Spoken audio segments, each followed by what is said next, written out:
Let me tell you something, brother. We are live. What's going on, everyone? What a week. What a week. I'll tell you what, we're going to get into it, but I'm not going to waste any time. I'm going to bring in the man, the myth, the legend. You know him. You love him. Hit that beautiful Fez footage. Ladies and gentlemen, millions watching around the world, let me introduce to you the genius of genealogy, the guru of guitar, John Fez Wendo.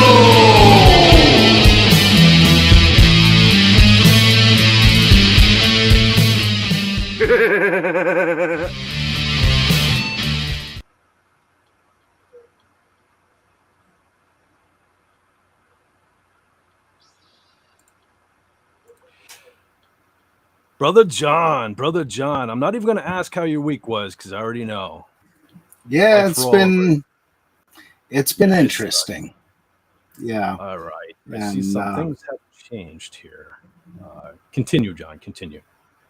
Oh, I was watching a movie over on Comics Channel and working on one of my genealogy maps at the same time, and accidentally found a cemetery I hadn't known was there. So now I know where. I'm pretty sure this is my great-great-great-grandfather's brother. I know where he's buried and when he died. So that's going to be a big help. And yeah, doing more genealogy stuff, and then had to hurry back to the house from the store to get onto Raymond's. And, you know, we had a fun show there.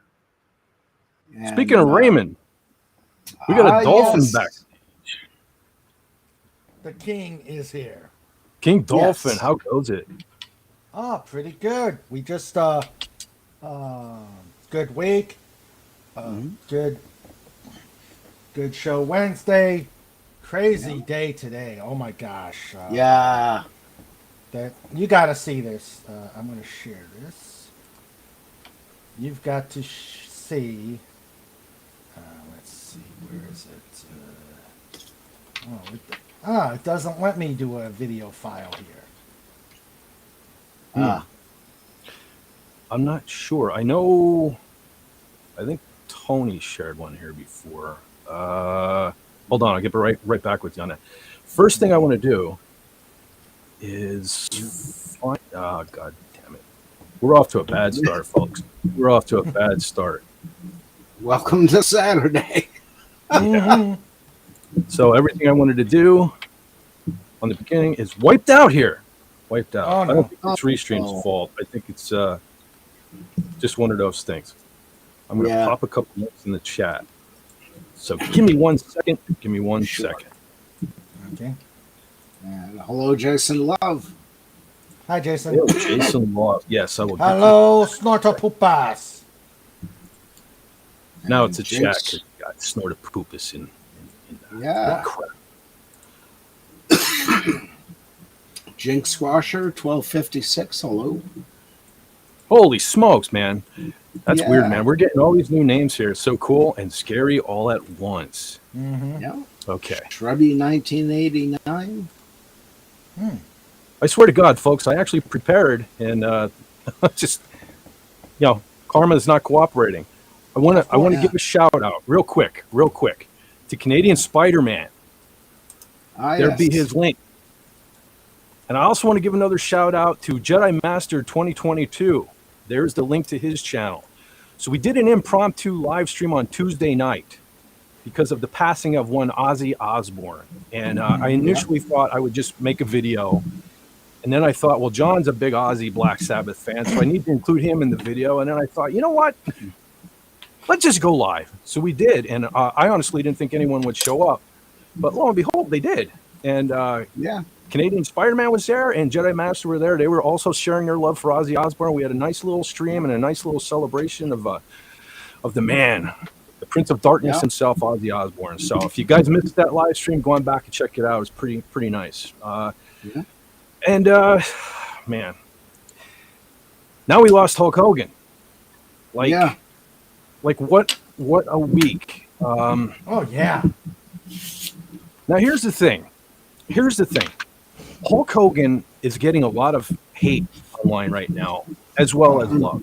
And I don't even really want to address that hate tonight because those losers that are saying the most despicable, hate-filled, rage-fueled comments and stuff like that, they're just despicable and they don't deserve to be acknowledged or recognized. Because listen, we're all human beings. We've all made mistakes. We've all done things we regret. We're just not famous like Hulk Hogan, where people would record you and put it on internet and to extort money out of you and stuff like that. So we've all made mistakes. I'm here tonight to talk about what he did for not only professional wrestling, but pop culture in general.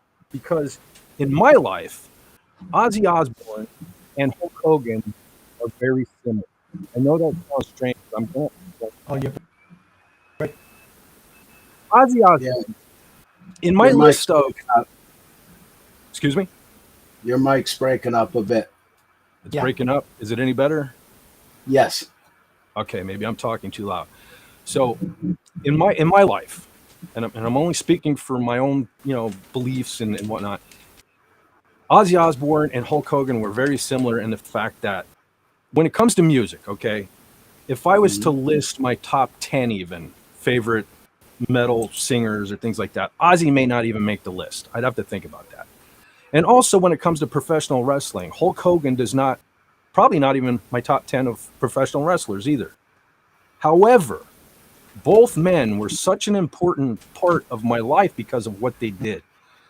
Ozzy introduced me to so many great guitar players, which so many more guitar players than we even know of. You know what I mean? We're inspired by Randy Rhoads, Jakey Lee, Gus G, Brad Gillis, all these great guitar players influenced so many bands that we all listen to. So just by the domino effect, Ozzy Osbourne had such an impact on my life. Well, Hulk Hogan was the same way. Hulk Hogan, I was never a Hulkamaniac. I was never, I never rode the Hulk train. But what he did for professional wrestling was he changed it. I mean, he changed the game. There's no disputing that. Even if you hate the guy, there's no argument that Hulk Hogan was a defining point in the history of professional wrestling, whether you like it or whether you hate it. Personally, I like it. His promos and the stuff that he said back in the day, it was cool. I mean, it was cool. I'm not going to lie. He didn't have a whole lot to offer in the ring, but man, he could talk, and he psyched you up just with the talk. And there were a lot of wrestlers along the same lines. The Ultimate Warrior is another one. He's one of my all-time favorites. Let's be honest. He didn't have really much of an arsenal in the ring, but he could cut a promo, and they both were kind of like comic book heroes come to life, which was inspiring to a little kid like me. So I'm sitting here, so I might as well turn my camera on because I'm sitting here all ready for this here thing, all ready for this here show. So, all right, so going back to Hulk Hogan and the impact that he had on professional wrestling, okay, everyone that I like has either wrestled him or dreamt of wrestling him, and I prefer that, guys. Somebody's making a lot of noise. There's a lot of noise going on. That could be me. Okay. So let me start with people always say, who goes on the Mount Rushmore of professional wrestling? And no matter who you are, you could just put your 4 favorite people on there, which I would be tempted to do myself, and it wouldn't include Hulk Hogan. But if you want to be realistic and you want to really count the people that made a dent in the world of professional wrestling, Hulk Hogan would have to be on that Mount Rushmore. I don't think that's arguable.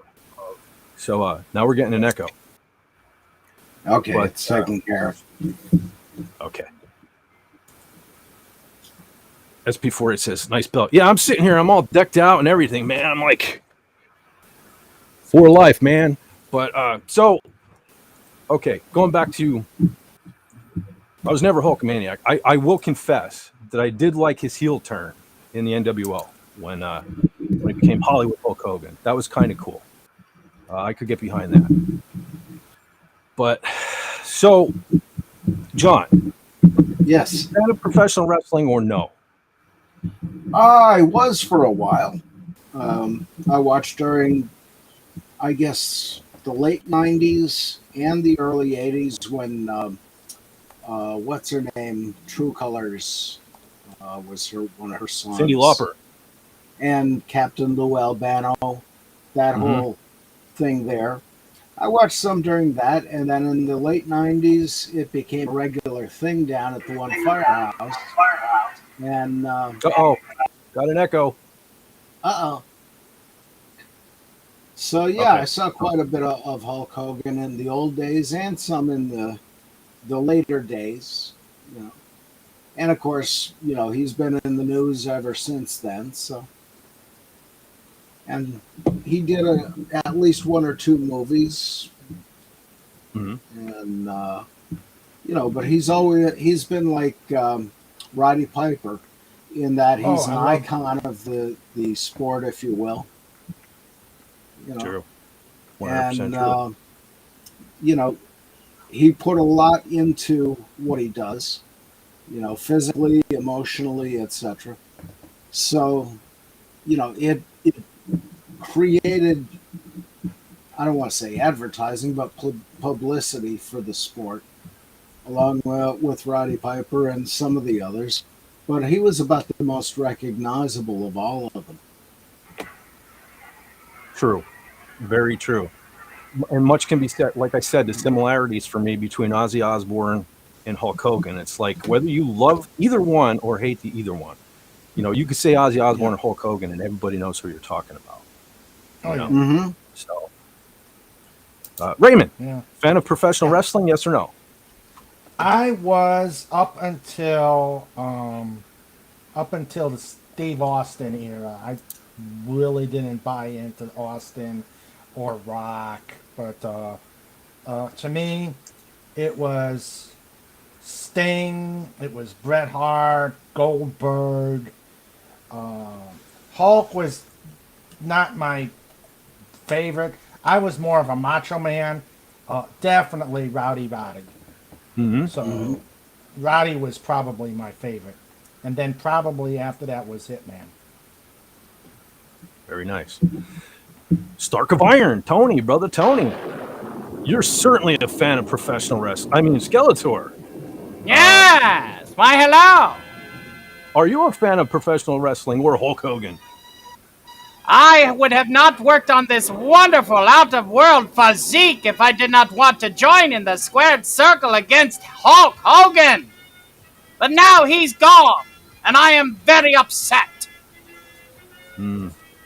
Likewise, my friend, likewise. We were talking about his impact on professional wrestling and pop culture in general. And I don't think it's disputed that he had a major effect on everyone that came after him, including, my favorites. I've made no secret about it. The professional wrestler passing that's really going to devastate me is going to be Bret Hart, because he's my dude, man. Literally, I have this little guy. Hold on, I just killed him. Butterfingers, remember, be sure not to grease up your fingers before showing off your stuff on stream. Exactly. Don't worry about what we meet again. Hey, what I was doing before the stream was my business. But listen, This little guy right here, right? This little Bret Hart. Geez, I can't even remember how long I have this. This thing, this was on the dash. A little late now, John. This thing was on the dash of both of my Camaros, man. My first car. This thing was in my first car. So this is my little good luck Bret Hart. So he's been with me for as long as I can remember. So, and he's actually sitting right here on my desk. So, yeah, Bret's the man. But Yeah. so Tony, who were some of your favorites back in the day or currently? Ah, yes. My favorites has to go to The Undertaker. Has to go to The Ultimate Warrior. The Legion of Doom for tag team. To name a few. Hulk Hogan merits no introduction. Sergeant Slaughter. The Iron Sheik. Yes. Well, I know there are a lot of fans of the Iron Sheik out there, and Gary Ambrosia is actually even one of them. But I don't know. I could never stand the Iron Sheik just because of.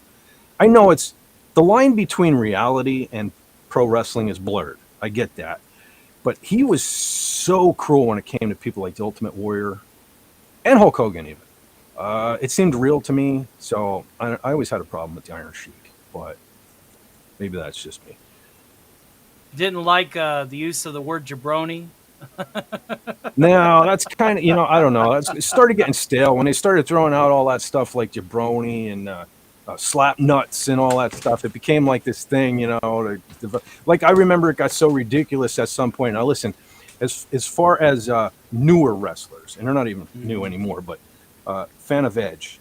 I was a fan of Edge, but I can remember a point where it got so lame where like Edge and Christian and they were walking around talking about ass cream and stuff, they're trying to make ass cream like one of them there jabroni, and it just didn't take off. So I haven't watched wrestling in like 10 years. It's got to be like 10 years. And that's saying something because I have still upstairs, I have boot boxes full of DVDs. I used to record WCW and WWE, whatever you want to call it, every week, and watch it religiously because it was on while I was working. This was, before YouTube and all of that. So I used to record it. That's how much I love professional wrestling. I have been to many a professional wrestling event. I was even on a Raw back in, I think it was 93. It was really, really cool.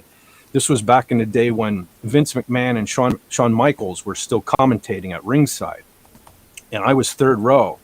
And I sat 3 seats behind Vince McMahon, and my then woman sat 3 seats right behind Shawn Michaels. So that was pretty cool.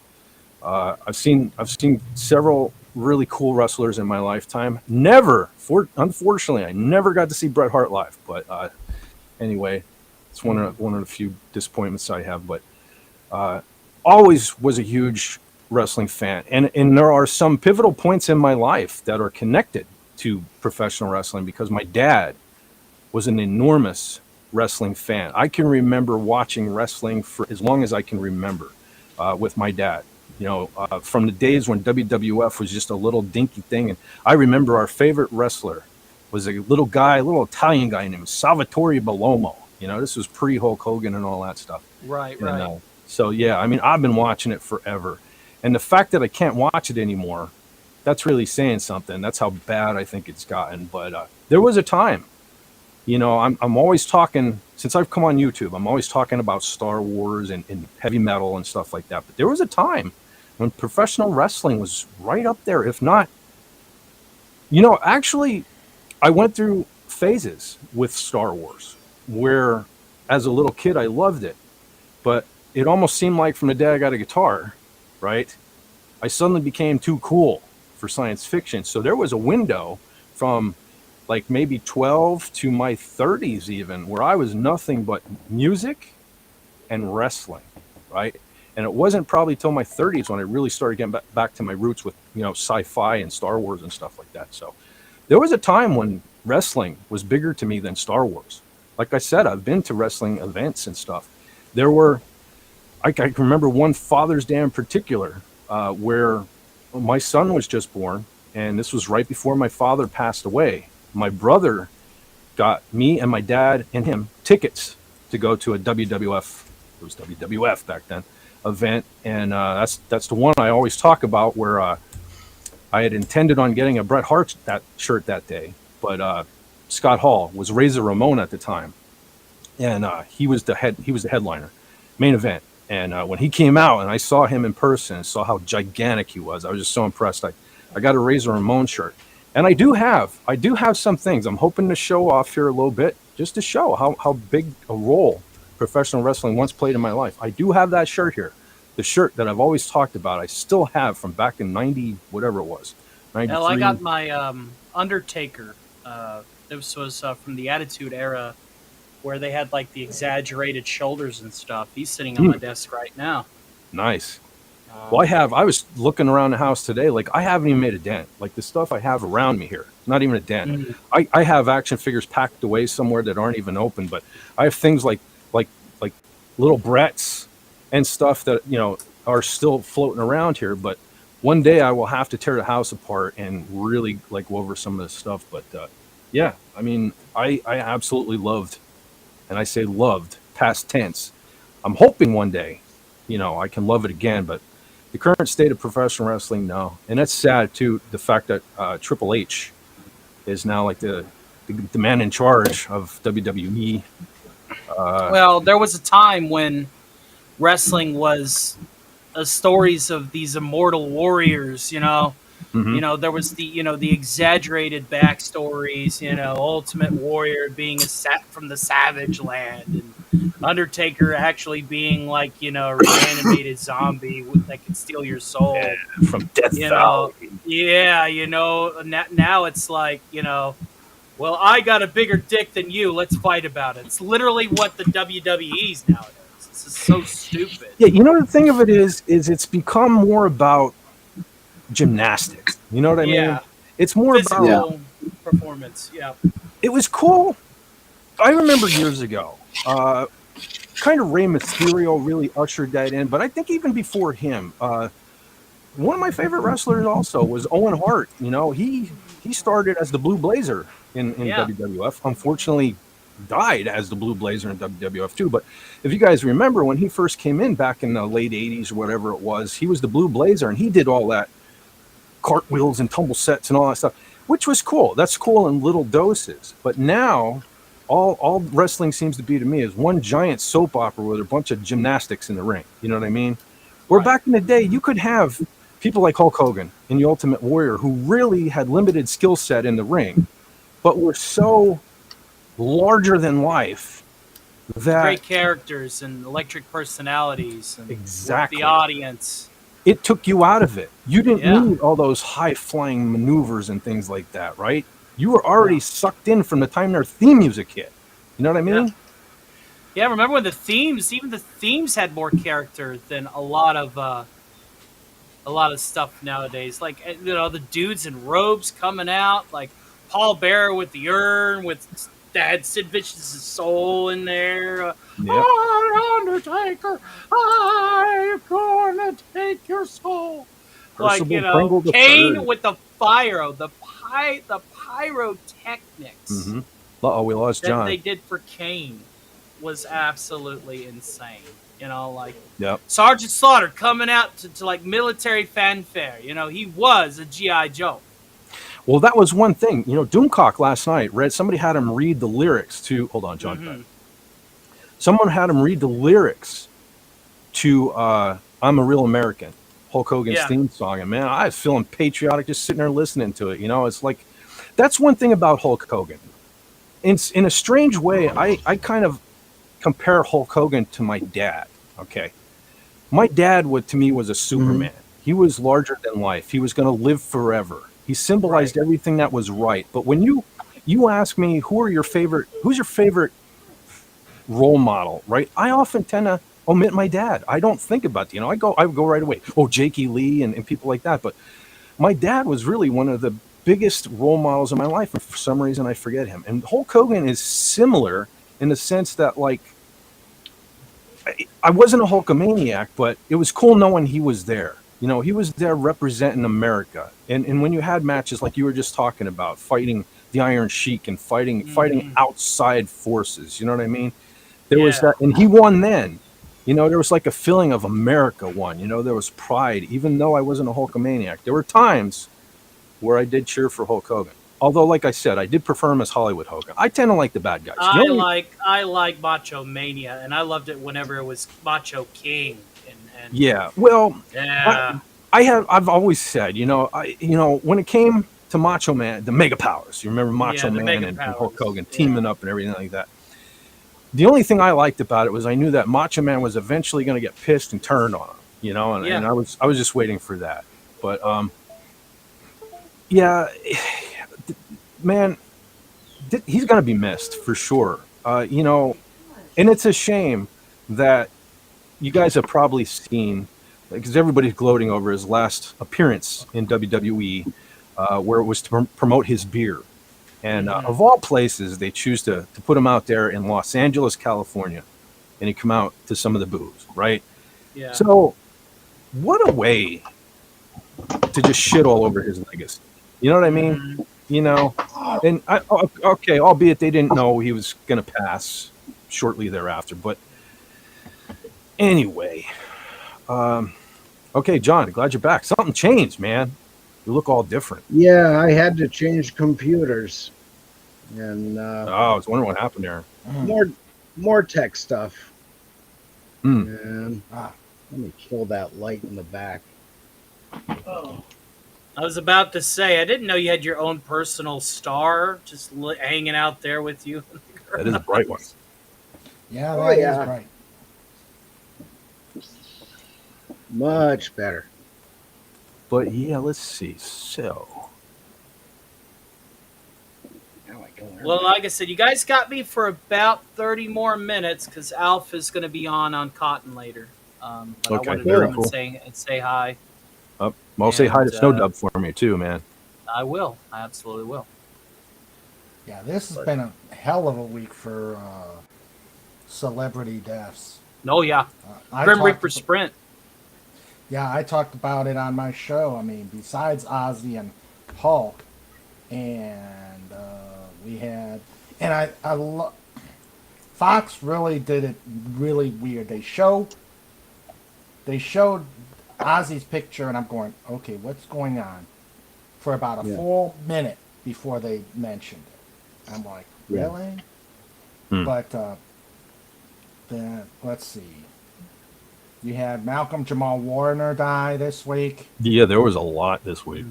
You had Chuck Mangione. That one kind of hit me since I love jazz. Yeah. Kenneth Washington from that one hit me. Hogan's Heroes. Hogan's Heroes is my favorite sitcom in the 60s. And I've got every one of them. And when I saw that one, I kind of... that one was a gut punch. He's the last one of the cast. Yep. He's the last living member of the cast. So, I just wanted to bring this up real quick. It's a short article, so I'm going to read it real quick. This was legendary WWE star Hulk Hogan dead at 71. I'm sure everybody's aware of this stuff already, but legendary WWE star Hulk Hogan has died. TMZ Sports reported on Thursday he was 71. Per TMZ, emergency vehicles were seen outside of Hogan's Clearwater, Florida home on Thursday morning after there were calls about a cardiac arrest. Hogan just underwent neck surgery last month, which sparked rumors that he was on his deathbed while recovering. Hogan's team later denied the rumors. The WWE released a statement about Hogan's death shortly after the news dropped on Thursday. WWE is saddened to learn that WWE Hall of Famer Hulk Hogan has passed away, the statement read. One of pop culture's most recognizable figures, agreed. Hogan helped the WWE achieve global recognition in the 1980s. WWE extends its condolences to Hogan's family, friends, and fans. Hogan's WWE career, it was known as the World Wrestling Federation then, of course, began in 1979. The organization wanted his name to sound Irish, so that's where his Hulk Hogan persona came from. His actual name was Terry Gene Bollea. Hogan helped establish the WWE nationally and even internationally throughout his career thanks to his multiple television pursuits. Hogan was a star of the first ever televised WrestleMania in 1985 even. The term Hulkamania was forever attached to the blonde wrestler with the horseshoe mustache. Hogan's rivalry, easy for you to say, with Andre the Giant was really boosted viewership in the 1980s with their showdown in 1988, seeing 33 million viewers. He will have an everlasting impact on wrestling as he has for the past 4+ decades. So, yes, I just wanted to read that because even they admitted it was his impact on pop culture, you know, like he exceeds. There are like, and this is arguable, of course, but I mean, when you're talking the world of pop culture, like you're talking movies, okay, arguably Marilyn Monroe is like the actress that like embodies not only Hollywood but Americana. You know, you're talking music. Yeah. A lot of people are gonna say Elvis Presley. You know what I mean? He embodied music and Americana. When you talk pop culture, you know what I mean? As much as I love Bret Hart, as much as I love the Ultimate Warrior, most people are gonna say Hulk Hogan. You know, embody, and he does. I mean, he's almost like Mr. America when you think about it. You know, the real American, and you know, Yeah, he had that iconic status, and you know there was a patriotic vibe going on at the time. mm-hmm. So pretty cool, Agreed, man. you know. And then he opened. Well, he appeared with Trump during the campaign and all that. So Yeah, hold that thought. Snorter Poopus says, time for the old bear to crawl off to Betty's. 99 all. You Night, have a Snort. great night, Snort. Thank Have you a good for night, stopping by, Snorty. brother. Snake Yes. hair snort. Yeah, last Thursday I did my Icons tribute stream because that was the day when he passed. And I sung a set list of Ozzy songs. You got to go back and listen because we unlocked the karaoke backing tracks like literally 20 minutes in before I even sung my first cover. So, and I also did Real American. Like it was just a double hitter on almost the same day, practically within 48 hours. We lost both of them. yeah, Yeah. Yeah, I mean, it's, you know, Ozfest is probably going to go on. Yes. Obviously, wrestling's going to go on. But to Yes. know that Ozzy's never going to be at Ozfest again, to know that Hulk Hogan will never again make an appearance at WrestleMania, you know, it's the end of an era in both cases, you know, and an end of a huge part of my life in both cases. So The world became a little darker. Sure did. Yep. Well, like I started the stream on Tuesday, I said, John, we're living in a world without Ozzy Osbourne. And now we're living in a world without Ozzy and Hulkster. Yep. So Strange how that works, but I don't know. yeah. Over there. This over here. That's better. Okay, can you hear me? Yes, we can hear you. We got Oh, you. excellent. Okay, I have another thing I want to show real quick. Now, this is just one of the stupid things in the life of Fett. But going back to middle school, that's how far I'm going back. When I was in middle school, and I could barely even play guitar yet, but me and a bunch of my friends started a band. And the band's name was Ruckus. But we spelled it Rukus. And, you know, obviously we found out another band had the name. Well, wouldn't you know, if you look here, it says, before becoming a wrestling icon, Hulk Hogan, born Terry Bollea, was a passionate musician who played bass in a rock band called Ruckus. So what do you know about that? The first band I ever had, like 12-year-old me, the first name I picked was Ruckus, and it was the same name of the band that Hulk Hogan was in. Didn't even know Hulk Hogan at that point. But Coincidence? how weird is that? More. Just something weird, you know? Yeah. Another weird coincidence, you know, in my life. Yes. Yeah. So it's weird how life works. Yeah. But there's also, let's see, I keep clicking windows when I don't have to. I don't know why. I slept last night, but I'm so friggin' tired today. Yeah. There's also this. Might as well pop this up too, because you know, even though in LA the fans booed because it was Hulk Hogan and stuff like that. Well, Yeah.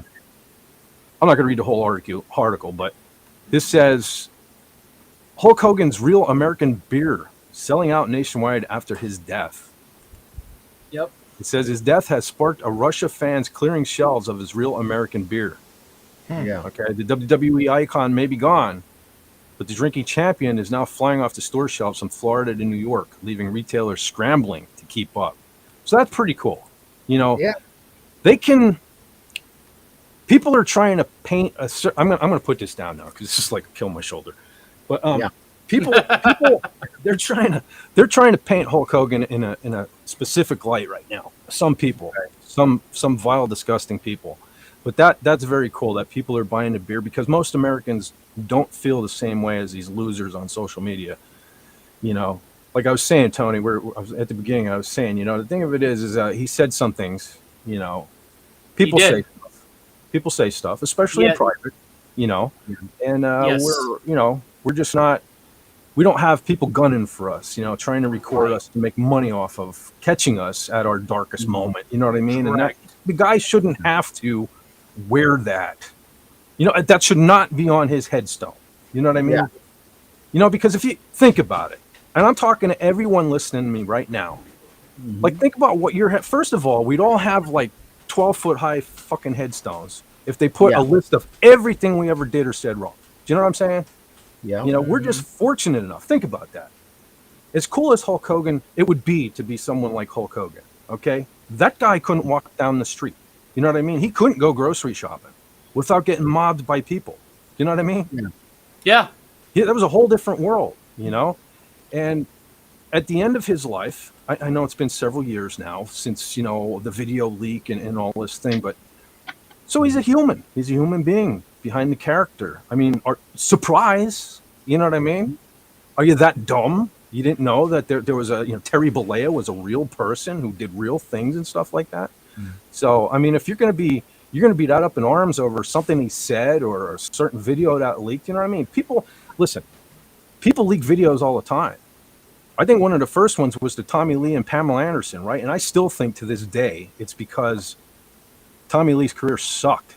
It continues to suck, and I think it will never unsuck again.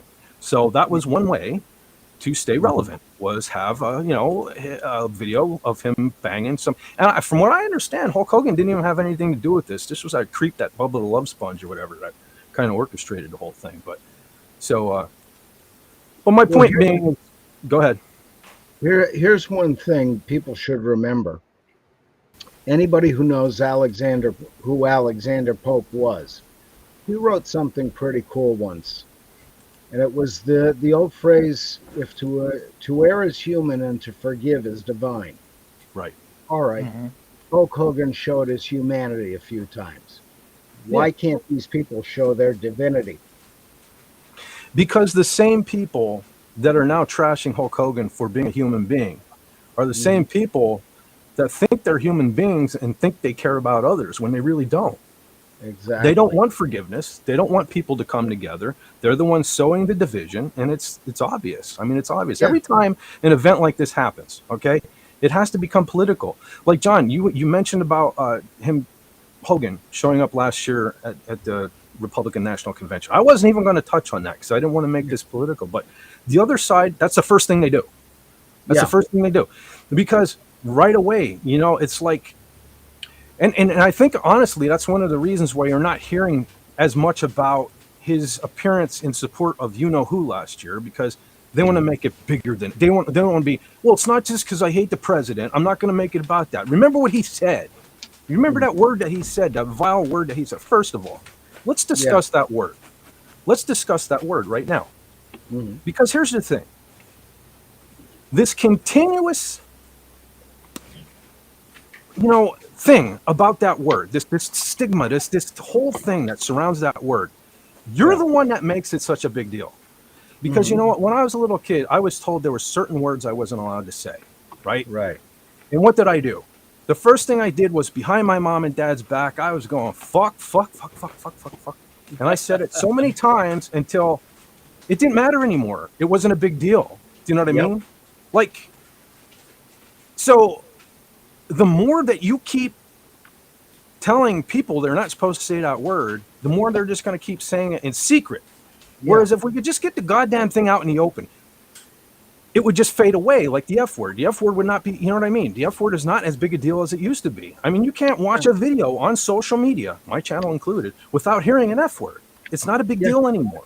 So stop making it a big deal. That's your biggest problem. You know, and as far as it, you know, you can't say it because we need reparations and this and that and the other thing. Shut the fuck up. You were not a slave. Your parents were not a slave. And in most cases, your grandparents probably weren't even a slave. You are entitled to nothing. You are entitled to nothing. Because you know what? Listen, I'm of German descent. Do you know how many Americans killed probably members of my family? Why am I not deserving of reparations? Do you know what I mean? You know what I mean? I didn't support the particular regime that probably some of my, but they still killed my family. So where does it end? Do you know what I mean? Where does the reparations end? Because let me tell you something. I've worked. Hold on. I got to bring this up. I didn't see this right away, but yes. Wait, it's not letting me bring it up. Anyway, I agree with Legally Blonde there. For some reason, I guess because, holy crap, now I can't even get the thing down. Hold on. Welcome to Restream. Yeah, I guess it's only giving me the option to reply, block user, put user in timeout, or block list. So I don't want to do any. So I'm just going to say agreed. Yeah. Okay. So apparently when there's a bad word in the chat, you can't bring it up. So something I learned today, but what was I saying? You were saying about reparations for your family. Yeah, I mean, listen, I remember. So I'm a real guy. You may not believe it or not. I only play an evil genius here on YouTube, but I'm a real guy and I have a real job. And I've worked a real job for the last 30 fucking whatever it is years now, right? Mm-hmm. And I've seen the change in things over the last, let's say, 10 years, 5 years. 5 years is even more so, okay? I've seen what's going on. And I know we're not supposed to talk about this stuff. But I hate to even bring it up in case people from work are watching. But we're catering to a certain demographic, okay? Mm-hmm. And it ain't me. And it ain't you guys. Yeah. You guys here on the panel, all right? So, as far as I'm concerned, reparations are occurring, right? I know a lot more people that are the same color as me who are out of jobs, who deserve jobs, who get shot down because they're not a specific demographic. So as far as these reparations, consider yourself paid in fucking full and fuck off. Go the fuck away and shut the fuck up. And stop doing all this fucking stupid shit. I didn't plan on this stream going this way. I really didn't. This is why, John, I'm going to kill you. This is why I didn't want to go. I didn't want to bring Trump into this or anything. I didn't want to go this route. I just wanted to show off some cool wrestling thing, talk about the past and stuff like that. But this shit just lights me up because we're just supposed to sit back and be quiet about this. That's the kicker. You can't talk. You can't discuss this stuff. You know? Yeah. We got people fucking out there kneeling to people of different races and stuff because they feel so bad and shit like that. Listen, no one has fucking suffered more over the last 5 or so years than people that share my skin color, just because of the last administration and things like that. This is bullshit. This is 100% bullshit. And I'm sorry. Anyway. Okay. I'll give you a twist on the whole thing. Serenity now. Go ahead, John. Goose Fraba. Everybody knows about Sunny Hostin from The View, and she's always screaming reparations. They did her genealogy, found out that she's not black, she's Spanish, and that her great-great-grandfather, or 1 or 2 generations back, was in the slave trade. So now she needs to shut up about it. I'd shut her up on one more thing. Now, you know me in genealogy. It's in my intro. All right. It's something I talk about a lot. You go back in my genealogy through the Durkee family and the Fullers. William Durkee, my 14th great grandfather, was an Irish soldier captured by Cromwell's forces and put into slavery in the sugar plantations of Barbados. Not indentured servitude. Okay, he was a genuine bona fide slave down there with a lot of other Irish soldiers.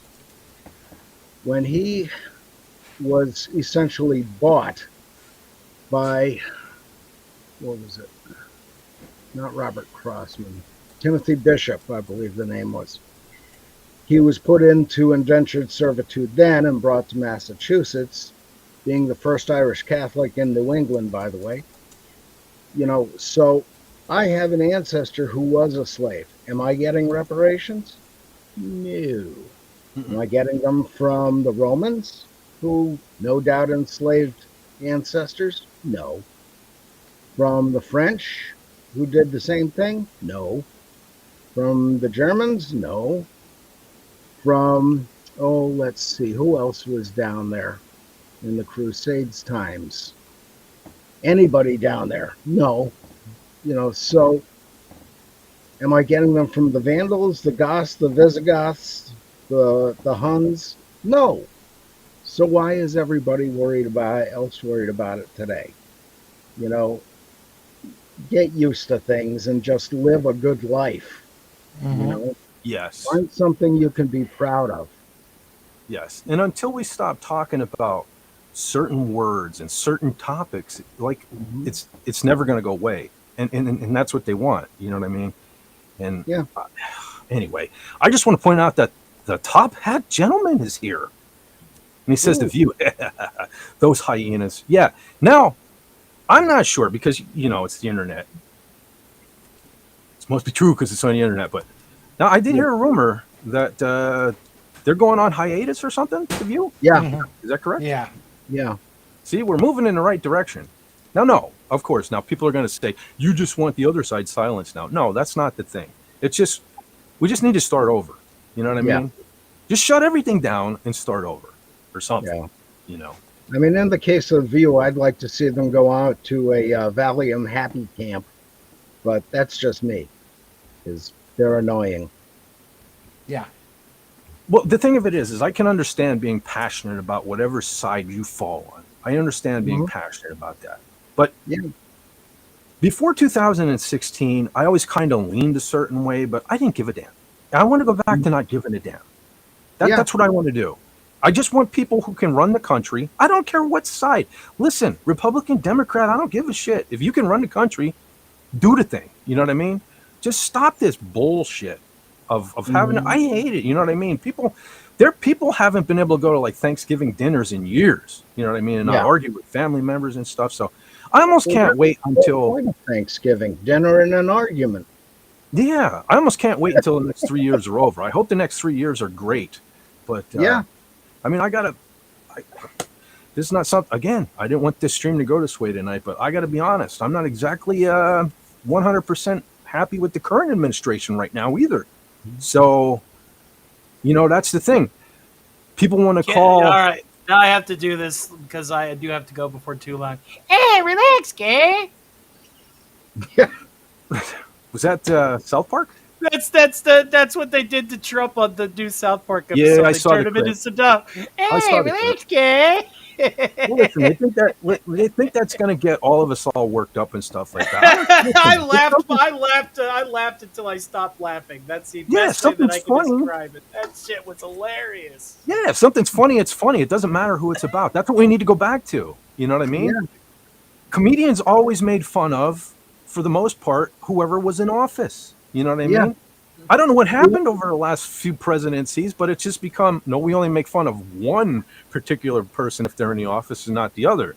No, we need to go back to trashing everybody. Everybody's fair game, Yeah, because Johnny Carson did it right. He attacked both sides, but it was in fun. Yeah. I mean, look, for years, I laughed about Biden tripping up the steps.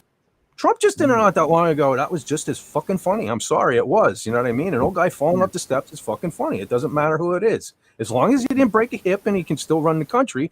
But again, I'm not exactly pleased with the way things are going at the moment. I hope that turns around. But that being said, you know, I just tried got to another say- message from that bitch on Instagram saying about the Epstein list.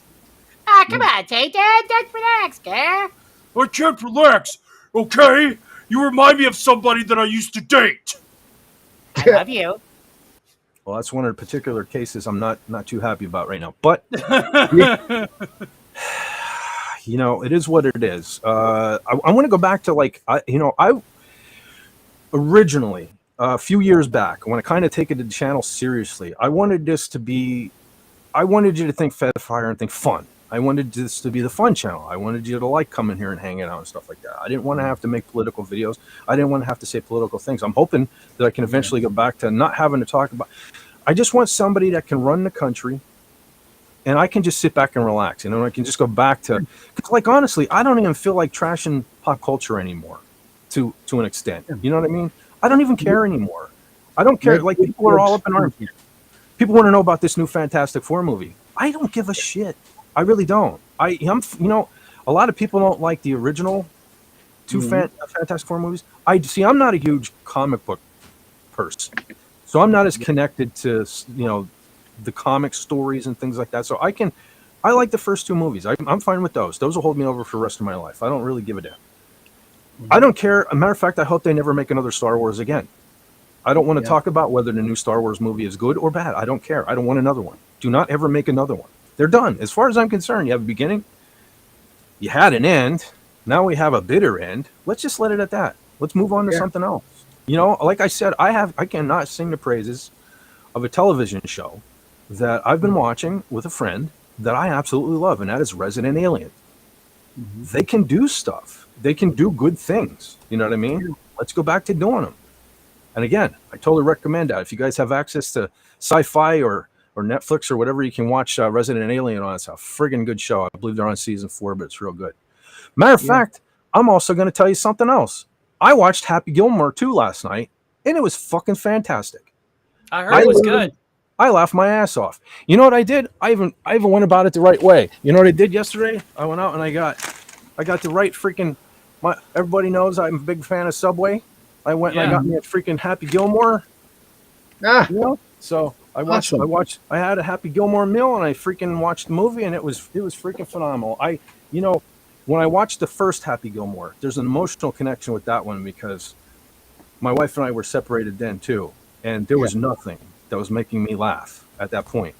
But I happened to sit down and watch Happy Gilmore, the first one, and I was laughing so hard there were tears running down my face, and there were tears of joy. I was laughing so hard, and there are segments in the new Happy Gilmore 2 that are just like that. And this movie is very good. I highly recommend it. If you're on the fence or you don't know, you're expecting shit, which I don't blame you, because I was totally expecting this to be a bomb. But no, it's good.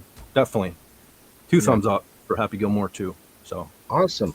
Now, would that be considered a Happy Meal?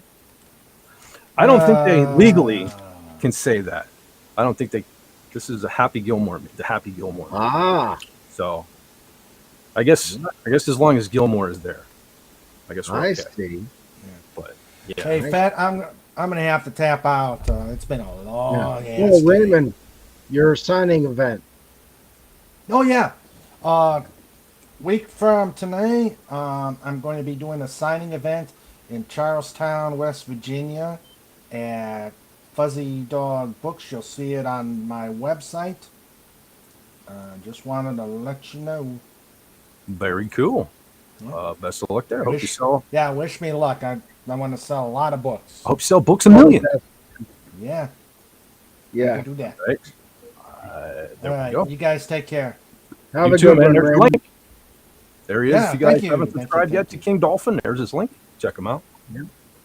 And I'm going to take this as an opportunity to also make like a tree and get out of here so that the flow of your show is unimpeded much further. It has been an awesome time, Fat. Yes, I had a great thanks. time too. Take care, John. Take care, Tony, and take care. Fat. Yep. Have All a right. good one. Very well. Take care, gentlemen. Thank you for stopping by. Tony's chat is going, Tony's link is going up as soon as it pops up on my chat. Oh. What happened? You got. Wait, no, you guys seen the doll. You've seen the action figure. Yeah. Oh, yeah. Laboratory of Mayhem. Yes. Tony, did you see that? What? Andy made a King Dolphin action figure. Right on. Like no other.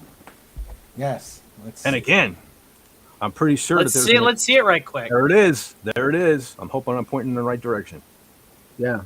Show it from the side. I like the side view because the suit gives you the look that all of Sandra's cakes and pies and all that she made for you have completely gone to your waistline. You look this way, and it looks like Elvis at a distance. I look like Elvis. Mm-hmm. So yeah, no, I try and camp it so it looks less like Elvis and more like King Dolphin. And I love the face. I mean, he got the face. Yeah, he did awesome with that. He got the face absolutely really did. well. Like I said, he sent me a picture when he first started sculpting that before it was painted or anything. As soon as I saw it, I said, "Oh my God, I hear that yelling, Sandra!" I could just hear it right through the picture. So yeah, very cool. Yep, he's amazing. Yes, he is. All right, no argue there. You guys take care. You Take too. care, Raymond. Bye. Take care, Tony. All right, brother Tony, knock him dead over there. Break a leg. I will. And absolutely tell Snowdub I said hello, man. I shall, my friend. Every day. That freaking dude is like he's like right. It's up there. It's good to work with him. It's really good to work with him. Very cool.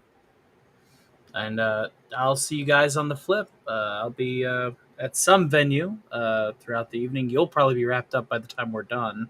Mm-hmm. Yeah, I'm trying to keep it shorter tonight. I know. I did one Tuesday too, so yeah, coolio. It was unplanned. But, unplanned, and the impromptu ones are sometimes the best ones. Well, I'll tell you what. When someone like Ozzy Osbourne leaves this planet, you got to do something. That's on Thursday. I swear, and I actually have had people saying those were some of the best performances I've ever done. Just tributing Ozzy, and so sung like The Road to Nowhere, and all of the emotional ones. But then so, Tony, I sung some of the personal favorites. Yes. Before you leave, I asked everyone on Tuesday what their favorite Ozzy song. If you could pick one, Black Sabbath or Ozzy. Oh God, that's hard. It is. There's a lot of good ones. I bet everybody is just chomping at the bit and go, "Oh, he's going to say Iron Man." I'm always waiting to hear Iron Man or Crazy. Drive Fast. Actually, no, neither one of those. Those have been overplayed to death. Top three, there isn't any top one of the three. We'll have to go with an Ozzy single first, Perry Mason. Yeah, that's a good one. That is a pretty good one. Black Sabbath's Fairies Wear Boots. I love the guitar intro and breakdown in that track. Yeah. And I'll have to give it to Paranoid. Paranoid's one of my favorite songs they've ever done of all time. Cool. Very respectable. Yeah. Can't argue with any of those choices. Yeah. I just, I love Crazy Train. I love Dreamer, which I sung Dreamer. I sung basically like all the emotional ones because I was really feeling it. Yeah. Bark at the Moon. Those have all been so overplayed. Even Diary of a Madman. I love Diary, but it's been overplayed. I have to dig into the backlog a little bit. Well, on Diary of a Madman, no, Over the Mountain for me is Over the Mountain. Yes, Miracle Man. While we're on the subject, yeah, yes. I mean, it was so hard for me to choose one, but like I said, it's like something about the riff on Rock and Roll Rebel to me. I mean, I love the entire Bark at the Moon album. It's just it's up there, but I don't know, Rock and Roll Rebel. I put it over Blizzard, but not over Diary. Yeah. One of these days I'll have to sing a couple of more of those for you. You missed out. Some of the best stuff I did. And I even sung Real American because, again, that was the day that Hulk passed. Yeah. That first 2 hours was just a variety show. Then everybody opened up and wanted to talk. we got all the way through tier 4 within the course of like an hour. And I said, well, I need to do at least 2 hours of variety. I need to do a set list Yeah. before I open the panel up. So Yeah. Oh, but it was a Oh, fun good time. lord. That's blasphemy. Obviously, he does not understand the dichotomy of being a burrito man. Da-da-da-da-da-da-da. oh dear. Love my burritos. Dude, I had a burrito that day. I was like, yep, I gotta go and get Diarrhea a of a burrito. madman. Is that Mm. the segue into the next segment? Burritos, Oh the God, burrito I didn't even man. think about that. Oh my God, Tony, you might want to get out of here while the going is good. Yeah, I was about to say, I will go ahead and leave you all with a courtesy flush. Yes, and very appropriately too. When I'm about to unveil the new segment that John has come up with here. So, Yes.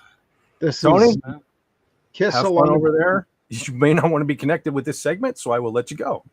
All right, you all take care. God bless. See you later, man. All right, so little disclaimer. Okay, John came up with something here, and we're gonna run with it tonight. And if you like it, I said it was okay. If you don't like it, yell at him down there. Yell at him. But here we go. Everyone, stand back. I don't have any kind of fancy bumper or anything for this, but I'm going to turn the floor over to one Mr. John Rendell. And I'm even going to put him on top so you guys realize it's not me. This is all John. So, John. All right. Do your thing. This is the press release from K-Smell Records and Grapes. Yes, you heard that right. He said K-Smell. Yes. This is Kiss Alive 1 track list, but every song is about poop. Now, song number 1, Deuce. Okay, that one works as it is. Song number 2, Pooper instead of Strutter. Number 3, Got to Poop. 4, Hotter Than Poop. 5, Fire Poop. 6, one of my favorites, Nothing to Poop. 7, Come On and Poop Me. 8 is Poopicite. 9 is She, dedicated to whoever the woman in your life was who pooped on your entire existence. Oh, I thought you were going to say Amber Heard. Ah, you made it. Excellent. Number 10. No, you made it. Well, actually, she made it, but you know. Let's see. Number 10, Watch and Poop. Number 11, 100,000 Poops. 12, Poop Diamond. 13, Poop Bottom. 14, Cold Poop. 11 or 15, Rock and Poop All Night. I know how that is. And 16, Let Me Go, Poop and Roll. Now, next time for Kiss Alive Poo, there will be certain songs such as Detroit Poop City, King of the Nighttime Poop, Poop It Out Loud, Poop Me, Poop of Thunder, Poop Gun, I Stole Your Poop, Makin' Poop, Hard Poop Woman, I Want Poop, Larger Than Poop, Rocket Poop, All American Poop, and Any Way You Poop It. So there's that. That was that, wasn't it? That really was that. Yeah, but there's a bonus EP from Queensryche featuring selected songs as Take Hold of the Poop, I Don't Believe in Poop, The Poop of a Stranger, The Lady War Poop, and finally, say it with me now, Silent Poopcidity. Oh, Jesus. Yes. That might be an improvement. Also, there will be another bonus album from Kansas, Poop in the Wind. Oh, Jesus. Carry On My Wayward Poop, Poop of No Return, or maybe Aerosmith, Poop This Way, Draw the Poop, or Janie's Gotta Poop. John, you're going to blow your load in one live stream. We're never going to have to do this segment again. Oh, yes, we will, because I have another list I'm working on that includes Iron Maiden and a few others. Of course you do. It's actually, some of them are absolutely hilarious. SP4H, that is indeed a lot of poop. That is a lot of poop. Yep. And if there's one thing we've learned, it is that John Rendell has entirely too much free time. Yes, Well done, John. Well done. Bravo. Well done. I gotta say, I don't believe in poop. I endorse that one. I can totally hear. I don't believe in poop because Yeah, poop is hard to believe in. That is for sure. I like poop in the wind. Well, listen, that song is "Poop in the Wind" to me just because that was my high school graduation song. I don't know why. We had at the time, you had I forget what the selections were, but there was like a Bon Jovi and a Poison song and Yeah. stuff. And not that I'm a big Bon Jovi or Poison fan. Here come the motorcycles. Not that I'm a big Bon Jovi or Poison fan, but Mhm. I was shocked to death that my class, the people that I went to school with, chose "Dust in the Wind" as our class song. I don't know. I didn't understand that one. Well, Uh, ours was REO Speedwagon, "Time for Me to Fly," which in See, this now that's a cool song. I don't know. To me, not when it's time for me to poop. but "Dust in the Wind," and listen, I have nothing against the song, but Yeah. it's such a depressing song. It's such a sad song. It Mhm. sounds like we're dying, not moving on to bigger and better things. I wanted a poppy, we're starting a new life, we're moving on to bigger and better things. I don't want to, I'm forever now. I hear "Dust in the Wind" and I think about graduation because it was a rough graduation for me too, man. I had some teachers that didn't even think I was going to make it out, but man, did I show them. But yeah, I can't Same hear "Dust in here. the Wind" now and not think about 1991, 1990. Excuse me, jumping the gun. Real quick, we forgot to say hello to Marcelo Lopez. And Oh yeah, yes. I'm glad you caught that. Old Man Bird. Yes. Oh, Old Man Bird is here. Cool. Yeah, I'm missing everybody. It's nice having this chat up over on the side. Whatever. I think I finally. One of these things I have to do is when you come on with Restream, it for some reason flips you backwards on the camera.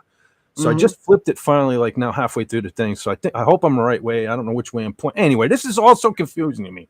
I think Marcelo Lopez is leaving. So I'm glad you pointed that out. I want to say hail and goodbye, I guess, to Marcelo Lopez. But also, thank you for stopping in and thank you for being part of the channel, man. You're always welcome here, brother. And it's nice, man. It's nice to see you here. I see you all the time on King Dolphin, on Doomcock's live stream, Friday Night Frolic. So cool to see you here. He says, yeah, gonna have to rewatch this on the rerun. Very cool. Absolutely. Yeah, that's something I tend to always forget to say too, man. If you guys got to go or you can't make it at all, yeah, man, watch the rerun. But here's the thing.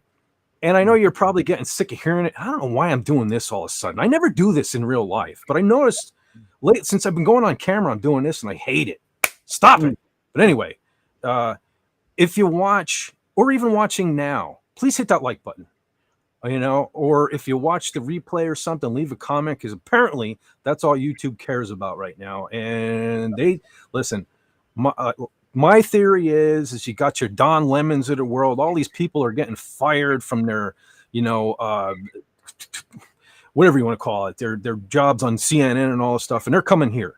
Yeah. So I think that's what YouTube wants to cater to. They want the big names and stuff, and they want to get rid of little guys. And when I say little guys, I'm talking about Doomcock too. I know he's much bigger than me, but they want celebrities and stuff. I love Katie Sackhoff, but she's got a YouTube channel now, and that's all I think YouTube cares about right now. So if you like, even if you don't like me, please, if you were here for 1 second, please hit the like button. I know you love Doomcock. Make sure you're commenting on his videos, leaving a like, all that stuff. It really helps the channel out. And but thank you so much.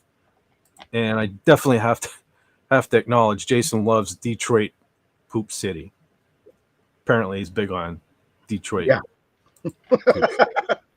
And Marcelo said, peace out, folks. Absolutely. Peace out. Thanks for stopping. Take care, man. I'm doing this. Jesus, man, I'm doing all kind of weird things now. But yeah, he says later Fet for hire. He spells it like Fet for hire would spell it. Very, very, very cool. Yeah. That's the thing. I like having the ability to have the chat running while we're talking, because then I don't miss anyone. But it's also distracting. Like I don't acknowledge it too in some cases. So where's Carla Burton when you need her? Where's Carla? She said she was going to be here, but I guess she couldn't make it. So she keeps me in line. But so, okay. Let's see. Just check and make sure. There you go, John. He says, Music to play when you prep for colonoscopy. Is that what has you? Is that what has you in this mood? Yeah, because I got one coming up on the 6th. Yeah, I gotta literally get my ass motivated to do that, I guess. The Yeah. top hat gentleman says, I'll be back. Arnold, next time, LOL, night all. Good night, brother. Thanks for stopping. I think this might have been the first time Right, I think I saw you here. So very cool, man. Glad Yeah. to have you, man. Yeah, we're doing this, trying to do this every Saturday now. Something, little something. And like I always say, look, I know there are so many people live stream on Saturdays. So I'm not offended if you can't make it here live, but if you watch the replay, that helps the channel out. And if you comment on it, I read them all. I'll reply. I'll heart it, do all that stuff. That way I know you watched it. And hey, I know you were there even on the replay. Holy smokes. Look who else Glenn. showed up. Look what the cat dragged in, as they say. He says, "Hail all, just got off of Eork." He just came in from another planet. That is freaking awesome. That is freaking, no, he just got off of work, I'm sure is what he meant. But very cool. Glenn, very you cool. have to rewind and rewatch this to about 5-10 minutes ago, at least. Okay. Okay. Now this is weird because I just had someone text me and tell me that the chat is on my left. Okay. Now this is weird because when I see it on screen, I'm pointing. The chat is on that side. Night. All right, is that your I left hate hand? this shit. I hate this shit. I'm never going to get used to this. Listen, I have brain damage, people. I'm never going to get used to the fact that on my screen, if I don't look at the screen and I point at my screen where the chat is over there. Okay. Right. But when I look at my screen and I have my camera mirrored, I'm pointing the opposite direction, but I'm pointing at the chat. God damn, this is freaky. This is like, you get used to it over time. I don't know. Maybe. I don't know. Well, that's the advantage of me usually being in profile, is I don't have to care. Yeah, well, I mean, it'd be nice to not look like an imbecile. You know what I mean? If I could point out my own chat and actually not be, wait, damn it, not be wait, no, yeah, she said that. Like that. Anyway, spending way too much time on this, but trying to look like a professional. And I just listen. Here's the thing. The more I try to be professional, the more I look like a clown, and then it just like I can't just put the nose on. I have to put the hair on and then the face paint. You know what I mean? I have to make I can't be a little imbecile. I have to be a big imbecile. Old Man Bert says, perhaps use your phone to monitor. Well, I have YouTube up on another monitor, but there's such a delay. Yeah. I mean, literally, there is such a delay between YouTube and what I'm seeing on Restream. Then I have a delay. It's funny. Here's the thing. The video on YouTube is way behind what I'm seeing backstage. But the chat on YouTube is way ahead of the chat that I'm seeing on Restream. Right. That's why when I notice something and I click show, it even takes a minute to come up on my screen here. So I don't know. I guess maybe this is a Restream thing. I'm still, I don't know. I don't know what to do yet. I'm still on the fence. I'm just testing this Restream thing out. So far, it's okay. I'm not complaining. I just haven't completely got the hang of it yet. Like, for example, today when I set the stream up, but then I restarted my computer, and when I came back, everything, my green bubbles, my banner at the bottom of the screen, I had to redo everything, including retype everything. So there's that. I don't know, but Restream is so damn expensive. That's the thing. Although I am doing this more often. Yeah. So I don't know. It's kind of more. It's worth me getting a subscription for sure. It's worth it. I don't know. We'll see. We'll see what happens. But so with that, totally got off the rails about John. Your poop segment just distracted me. Yep. So what do you guys think? You like the poop segment? Is it a segment that we should continue? I don't know. I'm almost scared to find out. I don't know whether. Okay, so John, if that's something you want to do, that's less I got to come up with every week. But then again, if if the people that come here to this channel want to see a poop segment, that's almost frightening. Yeah. That's almost frightening. But, however, like I was saying, back to the Hulk Hogan thing and how he influenced my life, and that was through professional wrestling. Professional wrestling was a huge part of my life. I got a bunch of stuff I'm going to show here real quick. I'm not going to linger on it forever, but I haven't even made a dent in it. Like, I didn't even get in my attic. I know I have somewhere packed away wrestlers still on card. You know, I was even collecting wrestlers there for a while and never opened them, have them put away somewhere, but eventually I'll find more things. But geez, I guess I'll begin here. Hold on. Let's see if I can do something here. Whoops. Let's do this. Holy cow. As much as I hate making me large screen. So I did come across these today. And these are probably the first things I probably ever got as a little kid, wrestling related. And I'll start with the man himself. I mean, we're talking Little Fett back in the day, right? Wow. I remember one Christmas I got Hulk. And I mean, if you have Hulk, I mean, you know, you have to have Andre the Giant. You can see how well played with these were. Do you know what I mean? Yeah. They're just like rubber, like bendy. But I mean, holy crap! You know what you had to do. You had to slam Andre the Giant. I mean, you can't have one and not the other. And then I also remember Superfly, Jimmy Superfly Snuka. Yeah. And now, chat, let's see how much you know professional wrestling. Who's this? We all know Hulk Hogan.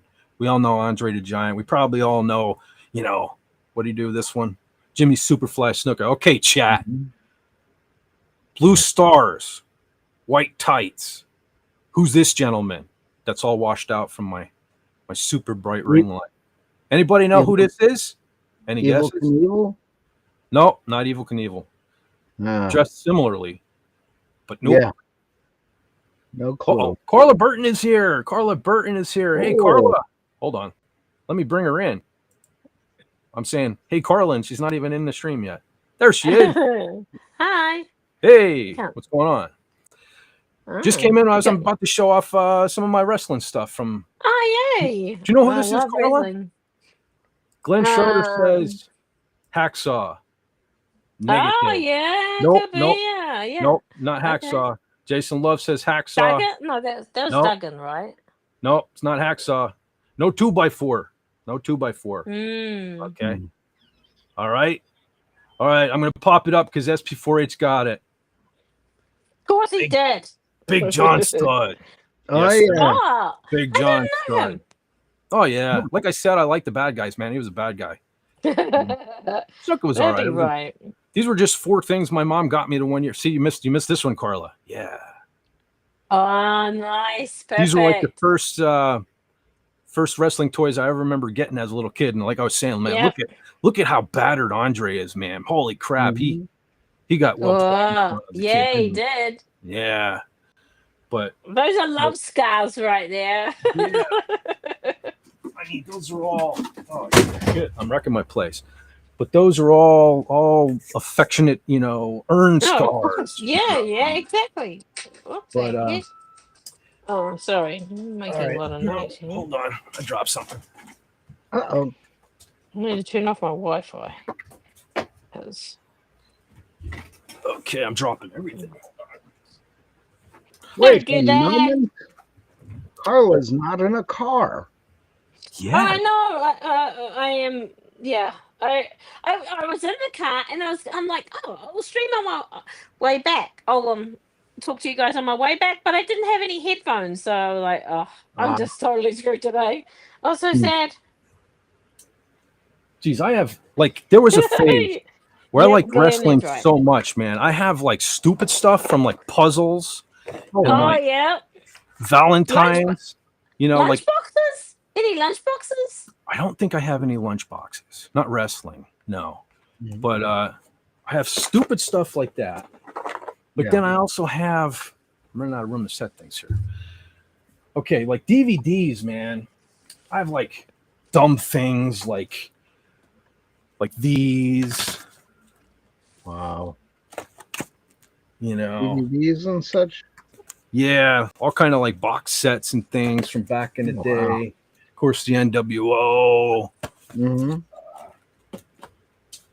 the Monday Night War, when WCW actually beat WWE in the ratings and things like that. Mm-hmm. Then we start getting into, there was a time.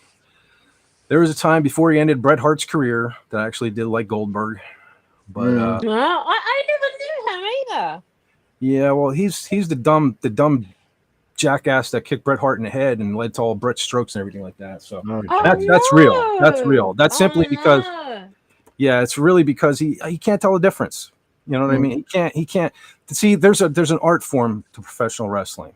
And someone like Bret Hart prides himself on the fact that for 40 years he wrestled people and he didn't hurt anyone. Okay. Yeah. This guy can't say that. So then we got man, who remembers Eddie Guerrero, man? Oh yeah. White Cheating Steel.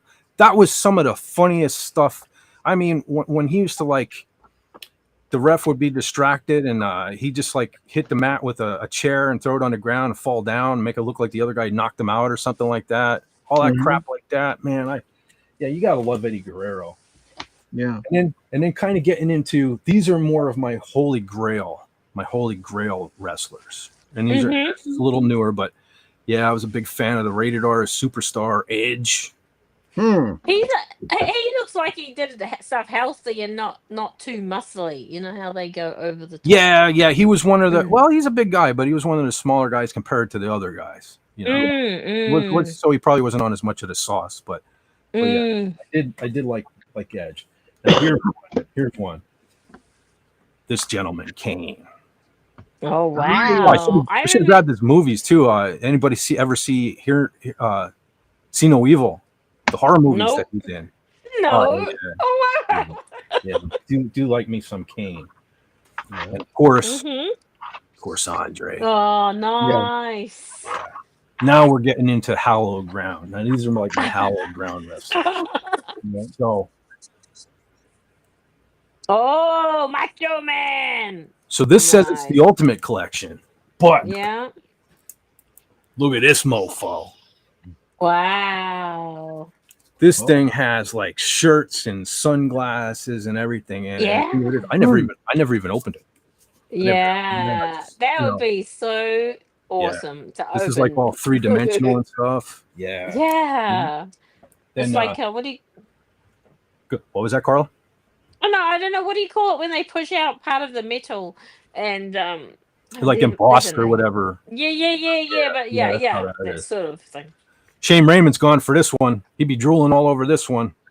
Roddy Piper. I want that cape. That's not a cape. That's a kilt. Oh, okay. No. The picture of Macho Savage, Randy Savage. Yeah, Macho Man. Like, look at that. That is something to aspire to, man. isn't it? Yeah. That's when wrestling was cool, man. Yeah, exactly. Like he could wear that cape with those pink tights, man, and he was still like awesome. Yep. You know. Yep. A man. Now you dress like this in wrestling, and it totally represents something else. You know what I mean? Yeah. You're right. You're right. The thing is, we used to make a big thing because it was on Friday nights where we lived, and it was maybe it started at 10 o'clock or something. So we would have like me and my two friends. One was a brother and sister, and we used to like have like dinner together, and we were like 12 or something, and we would just like build up to the wrestling match, and then we'd just have a sleepover. It was just awesome. Oh yeah, it was like it was an event in my house too, and I've talked many a time. Not this is supposed to be a Hulk Hogan kind of appreciation stream, but one of the only times in my entire life for anything, even though I knew wrestling was fake, was when Ultimate Warrior actually beat Hulk Hogan for the belt. I actually stood up and cheered. I stood up out of my seat and cheered. It was like the passing of the torch, and I totally didn't expect that to happen. But yeah, that was a big thing in my life. I remember watching that WrestleMania live as it happened. Yeah, I used to get WrestleMania stuff. Yeah. Here's another guy, man, that I love. This is part of my... remember. I didn't like Mr. Perfect. Oh, I love Mr. Perfect. I think I like my guys a bit dark.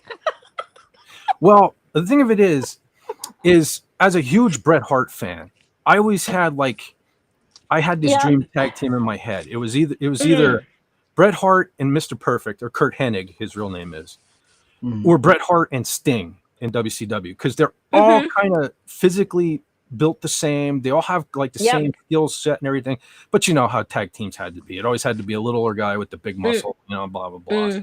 Never happened. But man, I always wanted to see. And this is another guy. It'd be hard not to put him on my Mount Rushmore of professional wrestling either. But yeah, I do. Man, the stuff back in the day. I don't know if you guys remember his promos, but we're like, he'd stand on one end of the basketball court, not even look, and throw the ball behind him and go in the hoop and Oh wow. like hit hole in ones playing golf and stuff. Those little promos he did leading up to from wrestling. Oh man, Kurt Hennig, one of the greatest of all time, definitely. And I also love too, talking WCW, when he went on his stint where he hated rap and he became like, I don't typically like country, but he did that country song called "Rap Is Crap."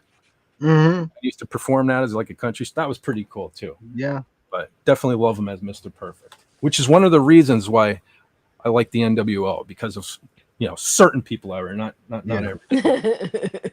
Here's another guy, man. Here's another guy who's cool and gone way before his time. Brian Pillman, man. Well, in WCW, he was flying when he was a good guy. He was flying Brian Pillman, but then in WWF at the time, he was in the loose cannon. He was like a crazy guy, but yeah, man, he did some outlandish stuff. Do you remember when Hulk Hogan became the bad guy with Miss Elizabeth and he was kind of messing around with Elizabeth and all. I loved her. I was talking earlier about when he made his real heel turn in WCW and became Hollywood Hulk Hogan, and he had the black. I didn't know that. I didn't know that then. I just Yeah, when he started coming out, just even the fact that he came out to Jimi Hendrix, Voodoo Child and stuff as his theme, and I don't know, there's something cool about that. That was, people sometimes reinvent themselves in wrestling, and going from the biggest baby face of all time to one of the biggest heels of all time, everybody should hate him, but people still loved him, even as a bad guy, which was weird. It was weird. But he shares that in common with probably my favorite wrestler of all time. We're getting there. This guy. Drum roll. Oh. Yeah. I've heard of him. Back in the day, he in WWF, he was Razor Ramon. Oh, okay. But his real name is Scott Hall.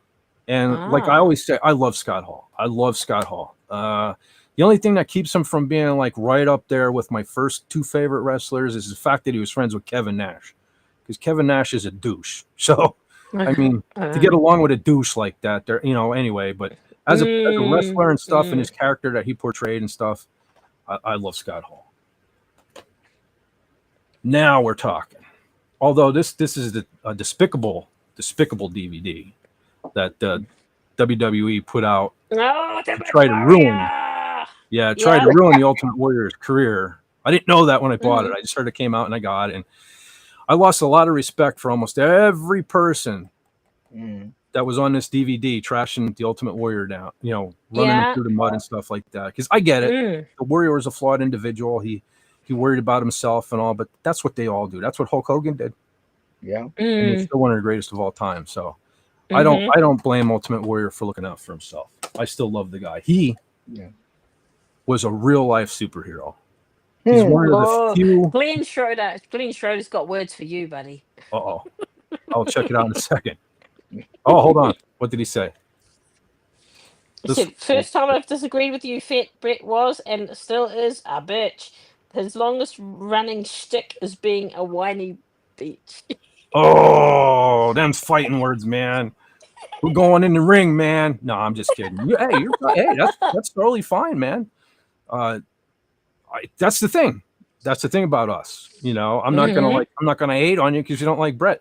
The guy who used to play drums for my band hated Bret Hart. I can't believe I've even gone to say this because I hate this name and I hated that I used to hear it. But my former best friend, drummer in my band, used to call Bret Hart the shit man, wet fart. That's what he used to refer to. And it was just like, he was a big Shawn Michaels fan, you know what I mean? The Heartbreak Kid, whatever, stuff like that. But we were still friends and everything. So whatever. It's cool. You're entitled to your opinion. That's great. I know a lot of people that don't like Brett. I love Brett. But, SB4H asked, didn't he stab Sid Vicious in the neck? who? I don't know. I'm not sure. You'll have to elaborate. Are you talking? I don't know. Did saw that. Razor Ramon stab him in the neck, or I don't know. I don't know that story. All I remember about Sid Vicious is that time when he broke his ankle on TV, and oh my God, that was disgusting. Yeah. His lower bone just snapped right in half on TV. Yeah, that was disgusting. Yeah. Was that Sid Vicious from the Sex Pistols or No. He was in WWF. He was Sid Justice. He was the tall blonde. I think he was in the Four Horsemen for a minute or something. Mm-hmm. But anyway, I'll get on to those other guys again. I just want to, the Warrior. One of the few baby faces or good guys that I just loved. And I never wanted to see him turn bad. He just couldn't be a bad guy. Yeah, you're right. You're right. He was the WWF's version of Superman. You know what I mean? Mm-hmm. And, cool. So, like, I gotta have like everything. Yeah. So Glenn Schroeder, you may want to look away. Because now we're getting into my holy grail territory. We got the Brett collections with the Heart and Soul. Wow. The whole Hart family and stuff like that. We got, of course, just Hitman box set. Of course, I have to have Owen, the brother of Brett, who unfortunately passed away doing wrestling. Man, what a sad story. What? You don't know about Owen? No. Okay, so this is Brett's younger brother, baby brother of all the Harts. He was the baby brother. No. The entire family, Stu Hart, the father, was a professional wrestler back in the 50s or whatever. He had a school. He made their house. The basement was called the Dungeon. He made a wrestling school in their big giant basement where people would go there to learn to become a professional wrestler and be taught by Stu Hart. So, of course, all the kids at one time got into professional wrestling. And they all loved it except for Owen. Owen really didn't love it. He was only doing it because it was the only thing he was good at. And he came into the WWF as a character named the Blue Blazer. He wore like a mask, and he didn't want to be in Brett's shadow. So yes, that makes sense. Yeah, the Blue Blazer. And of course, when everybody found out who he was, he just went by Owen Hart. And of course, he wrestled Brett on many occasions. But then at the end of his career, at the end of his life, they decided to bring back the Blue Blazer gimmick because at the time in WCW was kicking WWF's ass. So they were trying to have their version of every wrestler. Well, at the time, the wrestler called Sting over in WCW, he painted his face like the Crow. He would rappel down on a cable from the ceiling. Wow. So WWF had to have their guy. So they decided it was time for the Blue Blazer to come back and for the Blue Blazer to rappel down from the ceiling by cable. And Owen didn't want to do it. But at the time he was married to his wife. Oh shit, I can't think of her name right now. Anyway, him and his wife were building their dream home. And so he needed the money, and it was all being put towards the home, and he was going to retire after the dream home was done and stuff. He was going to give up wrestling for good. But at this one fateful match, he was up on the ceiling. He was about to rappel down, and the harness failed. And some people say maybe Owen pulled it too soon. Anyway, there's all kind of argument there. But anyway, he fell down into the ring and smacked face first into one of those metal turnbuckles in the corner, and it snapped his neck. Yeah, he basically died right in the ring, And he's the Hart brother that really didn't even want to be part of wrestling. So this is a very one of the worst stories in my opinion in professional wrestling. But, definitely. So rest in peace, Owen, man. Very great wrestler too. And let me tell you something. One of my favorite. There are a couple things throughout professional wrestling that I consider like moments that were just moments that just grabbed me. And so, of course, after it came out that Blue Blazer was Owen Hart and he became Owen, I knew it was inevitable. Down the road, he would turn on Brett and would fight with Brett. And of course it happened. And Owen was the bad guy. He was jealous of Brett, the baby brother, jealous of the older brother, all that stuff. It went on for way too long, in my opinion. Yeah. But they even maintained, from what I understand, when they would fly on planes and stuff to the venues and all, when they would sit by each other, they would talk to each other to maintain, the K-fob or whatever they call it. Yeah. So, but I always knew the rules of professional wrestling stated that what was eventually going to happen was going to be he would turn good. Yes. And join Brett as a fellow good guy. They kiss and make up and blah, blah, blah. Yep. No. What? Exactly what I wanted to happen happened. Mhm. Bret the Hitman Hart, one of the biggest superstars in wrestling at the time, turned bad and joined not only his brother, but they brought in a lot of the Hart family that was in WWF at the time. Jim the Anvil Neidhart, the British Bulldog Davey Boy Smith was married to I one of his remember. sisters, Yep. and Brian Pillman, who was taught by Stu Hart, and they formed like what I consider the ultimate Hart Foundation. And they were heels, and there was such a weird angle that here in America, they were hated. Mm-hmm. But everywhere else, especially Canada, they were loved because they would come out in the United States. And one of my favorite things that Bret ever said, and being a Pennsylvanian, I'm not offended at all. I think it's hilarious. But they were in Pittsburgh, and I remember the Hart Foundation came out, and Bret said something to the effect of the United States needs an enema, and they should stick the hose right here in Pittsburgh, Pennsylvania. I thought that was freaking hilarious, right? I wasn't offended at all. I thought it was great. But then he'd go, and then the next week they'd be in Calgary or something, like his home. He'd go up because they're Canadian. The Harts are Canadian. Yeah. And he would go to Canada. And he'd get the biggest pop. He was like the biggest baby face there was. So yeah, he was playing dual roles at the time. It was very kind of unheard of at the time. But I loved it. I loved it because I even my action figures, I tend to have more of the thing with Bret Hart is you kind of knew when he was a bad guy because his colors were pink and black, and when he was a good guy, he was in pink with some black. When he was a bad guy, he would generally wear black with some pink on it. So I like me the black. Bret Hart. Of course you do. But and this here, they just happen to be. Everybody's probably familiar with the Montreal screw job, where they just conveniently, they just conveniently were filming Bret Hart's life. Yeah. At the time where his contract was coming up for renewal with WWF at the time. And Vince decided he couldn't afford Bret anymore. He was putting so much money into guys like Steve Austin and stuff like that. Vince decided to let him make a deal with WCW. And so his last match was supposed to be in his home country, Montreal, Canada. And it was against Shawn Michaels. And Bret's only stipulation was just that, okay, I'll go to WCW, but I don't want to lose the belt in Canada. I'll lose the belt anywhere but in Canada. Yeah. That makes sense. Yeah. Well, at this particular pay-per-view, it's called the Montreal Screwjob because Bret clearly kicked out of a pin or something. I forget what it was, a pin or something by Shawn Michaels, but they still rang the bell. Vince had them ring the bell and handed the belt over to Shawn Michaels.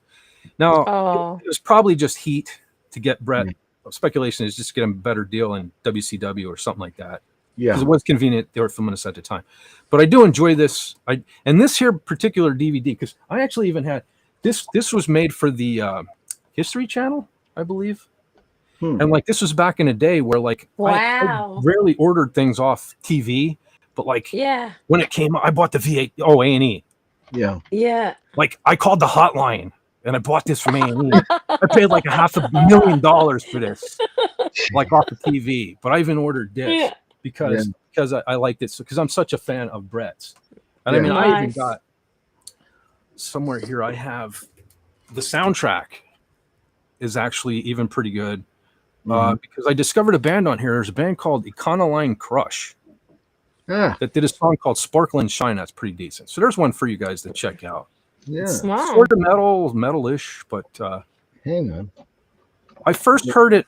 My kids always had PlayStations and stuff, and I'd occasionally play if there was a racing game or something, and occasionally I would play this game called Sled Storm. It was snowmobiles, but you raced them and stuff. And occasionally that song would come on, but I never knew what it was until I got this soundtrack, and I'm like, holy hell, that song's on here. So it's kind of worth having. And plus, Hitman's WCW, I think, song theme is on this one. But yeah, I have all. What's the name of the song? The band is Econoline Crush, and the song is called Sparkle and Shine. Sparkle. It's just one of those. It's not really metal, but it was one of those things that just caught my attention back in the day. Mm-hmm. Something if you're bored, check out. Yeah. But geez, man, I have like here's like this had anything back in the day, like Brett's original theme, the original Undertaker theme. Razor Ramon's theme is on here. Yeah. This was like a newer one, but I think at the time they were bringing in bands like Kill Switch Engage and Shadows Fall. We're doing themes for people. Yeah. I have the anthology that has like from all like 30 years, like almost anything you can think of until, mid 2000s or something like that, or is on the anthology. And of course, I had to get the WCW one because, I mean, you had Slayer and Megadeth were on here, but then Brett's new theme was on here and stuff. And that was one thing I hated too. I love Megadeth. I think you wouldn't be shocked if I said that these days. Right. But at one point, Bill Goldberg did a movie. I think it was a Universal Soldier movie. And in it, Megadeth, I think, did the theme song called Crush 'Em. It was one of their songs off their album Risk. And at one point, Goldberg was coming down to Megadeth. I didn't like it, believe it or not.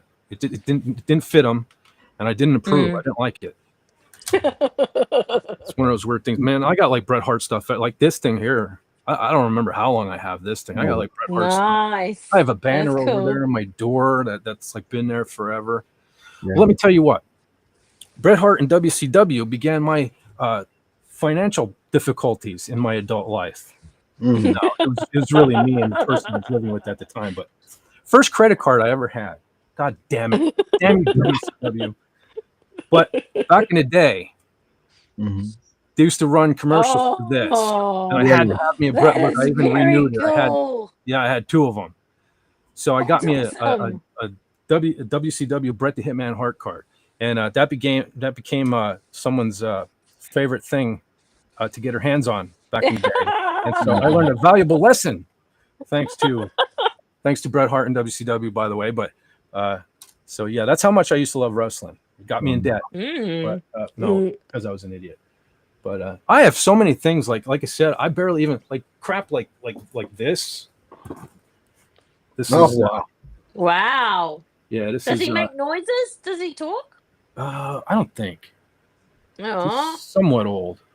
I don't know. He may. I don't know. I never even had it out of a box, but just the stupid crap I used to buy. Once I get into like something, I go in. I mean, because like even I have more of these, but I know where the Bret ones are. Yeah.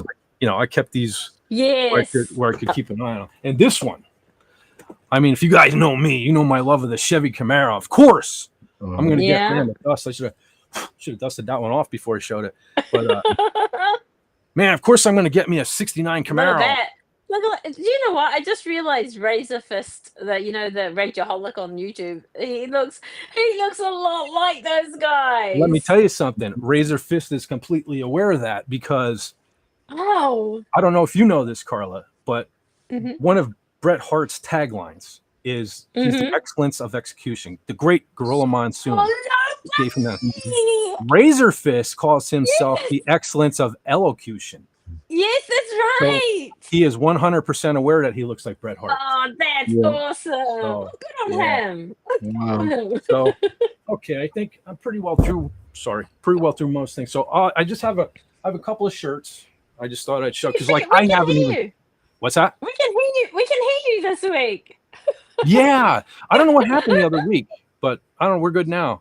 But yeah, I haven't even made a dent. Like I haven't even got to like the back of my closet or anything. But like, oh wow, that's a good shirt right there. There's the Edge, man. Here, what do we got here? Here we got another Edge. Your goal should be to get a really cool cape like Macho Man. Yeah. And come on stream with your Macho Man cape. That would be awesome. That would be awesome. This one, I remember this one. Before my mom passed, She hated this shirt. Mhm. This is the Chris Jericho Y2J because on the back it says, "Would you please shut the hell up?" Yeah, Yeah, my mom loved that there shirt. I'll bet. Yeah. What do we got here? Oh, of course, the man. Unfortunately, when Eddie Guerrero passed, I have his memorial shirt. Yeah. How old is he? How old was he when he passed? He was only 40 something. Did he have a heart attack or something? Yeah, it was unfortunately a lot of the professional wrestlers, whether it's steroids or usually begins with back problems. They start abusing. They think because it's prescription medication and all, they think it's okay to abuse. Yeah. I think that played a big role. Yeah, That's 2005. sad. So It's such a shame because they're like putting they put their bodies and lives on the line just to entertain us. Oh, absolutely. I think Hulk Hogan was just saying right before he passed, he just had like, was it 15 or 25 surgeries? Yeah. Yeah. Recently. Yeah. Yeah. Yeah, because he was, this was when they switched over to WW. They got rid of the WWF, and it says, get the F out. Yeah. Get the F out. I love it.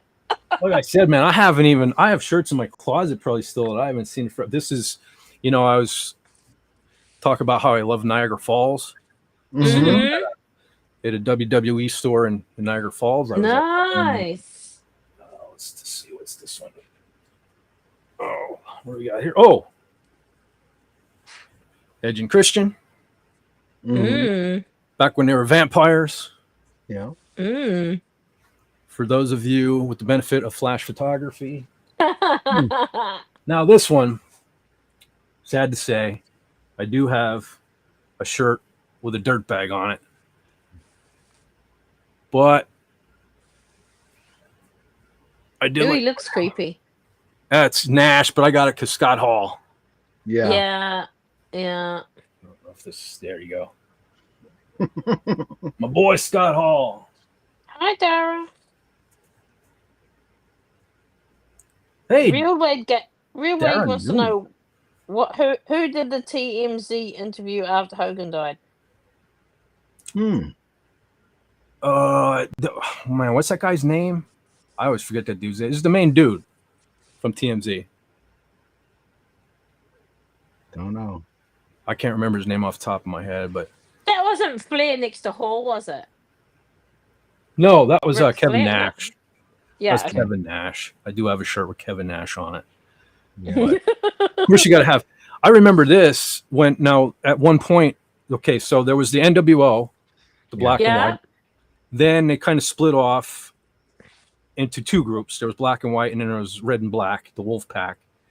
And then at one point, they decided it got too big. There were too many people in the NWO, so they went through a thing where they were purging everybody, and there was down to like 5 guys, and they all just became the Wolf Pack.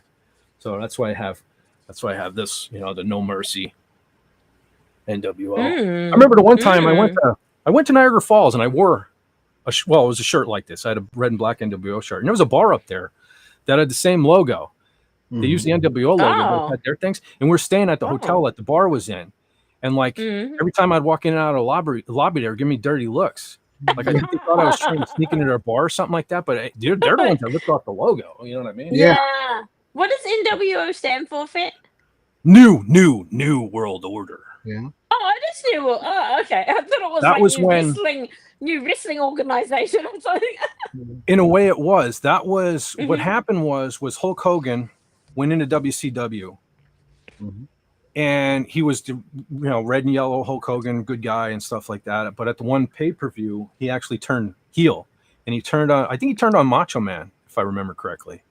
But it was him, Kevin Nash, and Scott Hall were the original 3 members of the NWO, and that's that day. It was like one of the biggest heel turns in history. Like the crowd was throwing drinks and everything in the ring on them and stuff. And I think right there is when they coined it. I think Hulk Hogan said right out, "This is the new world order of wrestling, brother." So that's that's the day the NWO started. Now we're getting into the cool stuff. Ha ha. Ooh, nice. Ultimate Warrior. Oh, I missed that. Sorry, can you show that again quickly? Sorry. I have another one too. Oh, that's a cool shirt. Here's another one. gosh, I love it. Ultimate. Wow. It looks like a Nightwing. That's a Nightwing design. Okay, here we go. Now we're talking. Ah, Pretty. your love, your crush.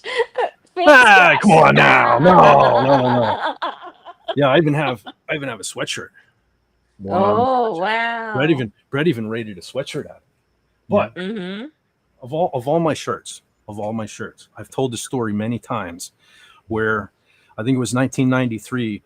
My brother got me and my dad tickets to a local WW. Matter of fact, at my high school, that I went to high school at, WWF at the time came here and put on an event. Wow. It's untelevised, Dang. that's the one where I said I was going to buy, because I knew they'd have, even though Brett wasn't going to be there, I knew they would have shirts. I was like, I'm going to get me a Bret Hart shirt, blah, blah, blah. But I went, and the main event that day was Razor Ramon. And seeing Scott Hall, the wrestlers changed in the gym locker room that I used to change in the class. He came in the door. They came in the door from the boys' locker room into the gym that I used to walk in for all my high school career. Seeing him in person, towering, dude, like in Carl, like his arms are like tree trunks, man. He was such a huge individual. I was just like, I was so impressed. I didn't get me a Bret Hart shirt that day. I came home with Scott Hall. a Razor Ramon shirt. Nice. Right? And that was his tagline at the time, oozing machismo. And he had one of the coolest gimmicks too. Yeah. I don't know if you see the toothpick in his mouth. No. But he Oh yes, I do. Okay, yep. I loved his gimmick, man, because he was one of the ultimate bad guys, in my opinion, because he would have that toothpick in his mouth, and like Carla, say you're getting in my face, right, and you're talking crap to me and stuff like that, right? Yeah. Imagine you're coming at me with everything you have, and I just take my toothpick and go boom right off your face. Yeah, that's what he used to do. And when he was in the ring, man, he'd get like the guys down, face down, and he just paintbrushed the back of their head. He just slapped the crap out of the back. Is that right? Yeah, he was such an awesome bad guy. I love Scott Hall. He was great. But unfortunately, he passed away a few years ago too. But were the wrestlers real quick, Fat. Yes. Hello to Real Wade Nation Gaming, Andy Masterson. Absolutely. Holy smokes. Yeah, man, brother Andy's here. Hi.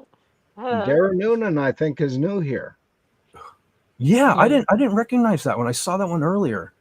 Were the wrestlers way bigger than you thought they'd be? And when you saw them in real life, like, were they like musclier than you thought? Were they taller than they thought? Like, how were they when you saw them? In a lot of cases, I mean, Kevin Nash, I saw him live. I saw him, and of course, he's almost 7 feet tall. So of course, you know what I mean. I expected. I saw him back when he was Diesel and everything. Of course, he was a towering individual. But like I said, Scott Hall. See now, because Scott Hall, Razor Ramon, was kind of always with Kevin Nash, and then you have Kevin Nash, who's almost 7 feet tall. And I think Scott Hall was probably like 6'7", something like that. Wow. But he just seemed shorter because he was always standing next to Kevin Nash. So, but when you see a 6'7" or whatever tall individual in real life with arms like tree trunks, I mean, that definitely, you go like I expected Kevin Nash, but I'm like, holy smokes, I wasn't expecting Scott Hall to be a mountain of a man. Like that. But yeah, I can remember, I saw Steve Austin when he first came into the WWF. He was the ringmaster. You weren't supposed to know he was Steve Austin. I went with my friend, and we're just sitting a couple of rows back, and my friend just like, "You're Steve Austin. I know you're Steve Austin." I thought he was gonna like come out and kill us. I'm like, shut up. It's like, and shortly thereafter, he just said, "Screw it," I guess, and he became Steve Austin, which led to Stone Cold Steve Austin character. But yeah, I saw him back, and I saw so many people, Lex Luger, man, you name it, back in the day. Oh, Brett and the Undertaker are two of the ones I never saw. Yeah, that's right. I think it was the last event I went to. The Undertaker was supposed to be there. I'll tell you how long ago it was. The Creatures of the Night were these people that followed him around. And they would be an audience everywhere he went, and they would dress like him. And I remember, I guess, when he made the call that he wasn't going to show up, I remember seeing people come out and tell those Creatures of the Night he wasn't going to be there. And I saw him get up and leave, and I was like, damn it, I know the Undertaker ain't going to be here. And right after that, they announced he couldn't make it. I was like, man, I'm not Oh, close that's to a seeing the shame. Undertaker. So I love the Undertaker too. He's another great one too. Yeah. I mean, it's hard to love Kane and not love his brother, the Undertaker too. Yeah. Yeah, this kind of became a lot more than just about Hulk Hogan, but that was my idea for this stream. No, actually, it was the idea for my stream. Well, that too. But no, like I said in the beginning, Ozzy Osbourne and Hulk Hogan are very similar in what they did for me in my life. You know what? First of all, I don't want to be big anymore. Okay. So, You were but fine. Ozzy Osbourne and Hulk Hogan both were very similar in my lifetime. Ozzy Osbourne isn't my favorite performer in metal. Hulk Hogan is not my favorite performer in wrestling. But what they did was kick that goddamn door down for everybody that came after them. Yeah. And which is why I love and respect them both Mm-hmm. for what they did for not only me, but the people who I look. Listen, there would never be a Bret Hart, an Ultimate Warrior, any of these guys if it wasn't for Hulk Hogan. Because almost the second that Hulk Hogan picked Andre the Giant up and slammed him, wrestling changed. Love it or hate it, wrestling changed that day. And everybody that we love from that moment on owes something to Hulk Hogan and what he did that day. That's why I wanted to do the stream tonight. Yeah. So you don't have to be the biggest fan to be impacted by certain things that people do. And those are two people. And unfortunately lose them both in the same week. How weird is that? You know, how weird is that? It's almost like Were they similar age? How old were they both? Hulk Hogan was 71, Ozzy was 76. Yep. Oh wow. Gosh. So it's amazing. Because you'd think like Ozzy Osbourne would live a worse life than the Hulk Hogan. well, no, honestly, no. I got to be honest. In both cases, I'm surprised they lived as long as they did. And I don't mean that exactly. to be a jerk. I'm just saying Ozzy Osbourne abused a lot of substances in his life. Yeah. And so did Hulk Hogan, you know? And yes, yeah, you're right. I suppose you're right. Yeah, I'm glad we got the years that we got out of them. We'll always have their memory, and in Ozzy's case, his music. And I will always be grateful for both of them. Well, they probably contributed to our childhood being awesome, if you think about it. 100%, 100% they did.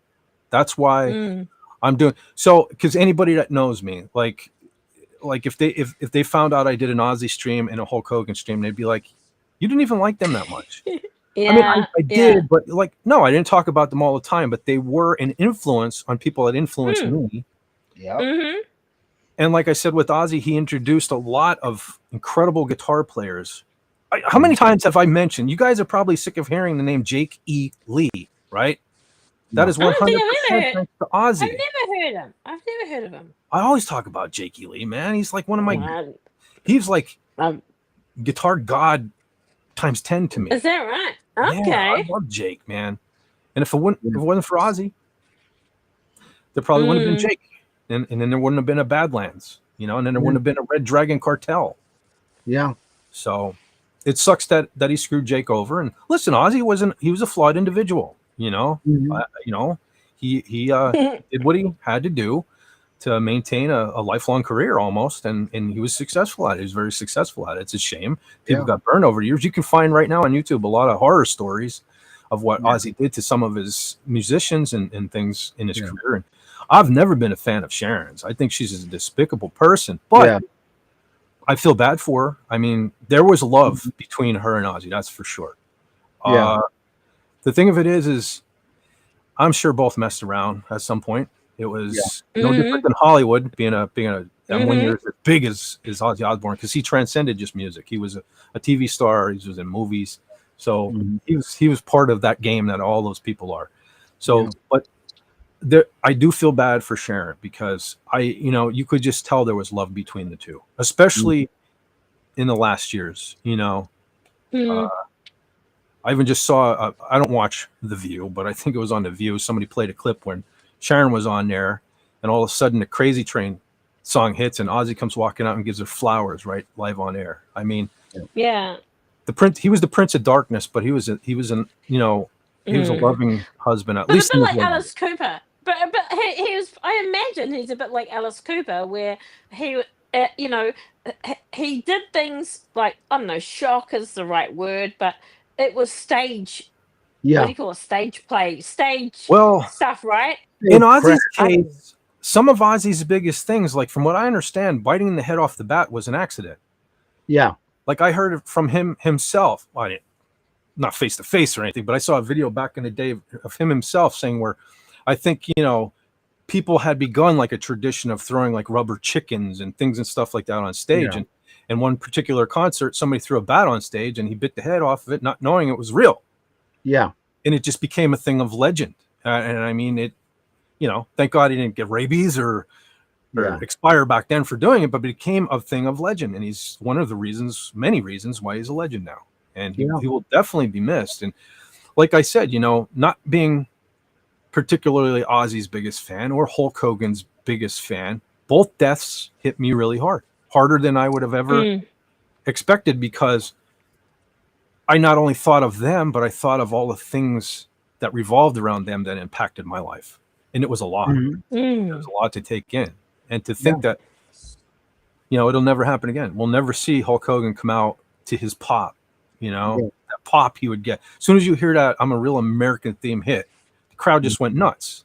Yeah. And even though when I used to go to wrestling and, if I would hear that theme or whatever, I didn't jump up or anything, but man, it was, like I said, there was just something like he was Americana. And it was like, I did love the matches. And when I was a kid, when he defended America against, evil Sergeant Slaughter and the Iron Sheik and who was the Russian at the time, Nikolai Volkov and all those guys back in the day. I felt like a sense of pride because he's okay. Now he is my Hulk Hogan. He's fighting for America. Yeah. So definitely gonna be missing both of them. I've been listening to Ozzy all week, Bark at the Moon, especially the album is just, oh my God, I can't get enough of that album. Perfect album. Cool stuff on that. Yeah, I love everything on it. Yeah. But so I don't know. I don't know if there's anything more I can say. SP4H, where was it? It says, for life. NWO. When you're NWO, you're NWO for life. What was the other one? Too Sweet? Nice. Was it Too Sweet? Wolfpack, Too Sweet?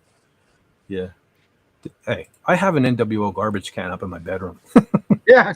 I do. I really do. A waste paper. That's cool. Can. Wow. So Wade says, did you see the Ric Flair interview? Yes, I did. I actually think I retweeted that. That was rough. Like I think it was TMZ in that case too, hit up Ric Flair like right after, like immediately after he found out about Hulk Hogan. Cruel. He cried, man. He cried. It was, man. Yeah. It's getting me in the feels right now thinking about it. If you guys haven't seen that clip of Ric Flair, holy hell. Yeah. He said right out, people always painted us as mortal enemies and stuff like that, but he wasn't. He was my best friend. And oh wow. Yeah, it was rough. Somebody like Jimmy Hart too. If anyone remembers Jimmy Hart, the Mouth of the South, the manager from back in the 80s. He was always a bad guy. He managed like Bret Hart and Jim Janville Neidhart and stuff like that. He always managed the bad guys, but he was one of Hulk Hogan's best friends in real life too. So, man, it's got to be rough on those two nowadays too. Brutus Beefcake. If you guys remember Brutus the Barber Beefcake back in the day, he'd come out and if he'd win the match, he'd cut his opponent's hair and stuff. Mm-hmm. That's one of Hulk Hogan's real life friends and stuff. Listen, jeez. Like I said, Hulk Hogan, he was human. He had flaws. But one thing that I always, and I'm doing this again, John, why am I doing this? Why am I disco dancing on my dance, man? I never do this in life. Why am I doing it on here all the time? But listen, one thing about Hulk Hogan that I know deep down he has to be, or he had to be, a good human being, is because you know who loved him? One of the greatest men that has ever walked the face of this planet. And another person that when he passes is going to hit me really hard. Mr. T. Mr. T is one of the coolest human beings that has ever lived. Yeah. And he was tight with Hulk Hogan. So that says something right there. I didn't know that. Where Scott Hall, I love the guy, but I'm always like, but he was friends with Kevin Nash. I can go look at Hulk Hogan and go the opposite way. I can say, no matter what people say about him or what words he may have mistakenly said in one point in his life or whatever, Mr. T loved the guy. and Mr. T is a cool human being. So that's all I need to know about Hulk Hogan. You're right. Yeah. That will hurt a lot of people, that Mr. T one day. Yeah, I love Mr. T. Man, the A-Team. That's got to be a topic of one of the live streams too, because Absolutely. I imagine almost everybody in our community love that show, and I do too, and I do have a lunchbox of that, and I have some toys, so I have some things I can even show off for that. So, but I also do want to get back around. God damn it!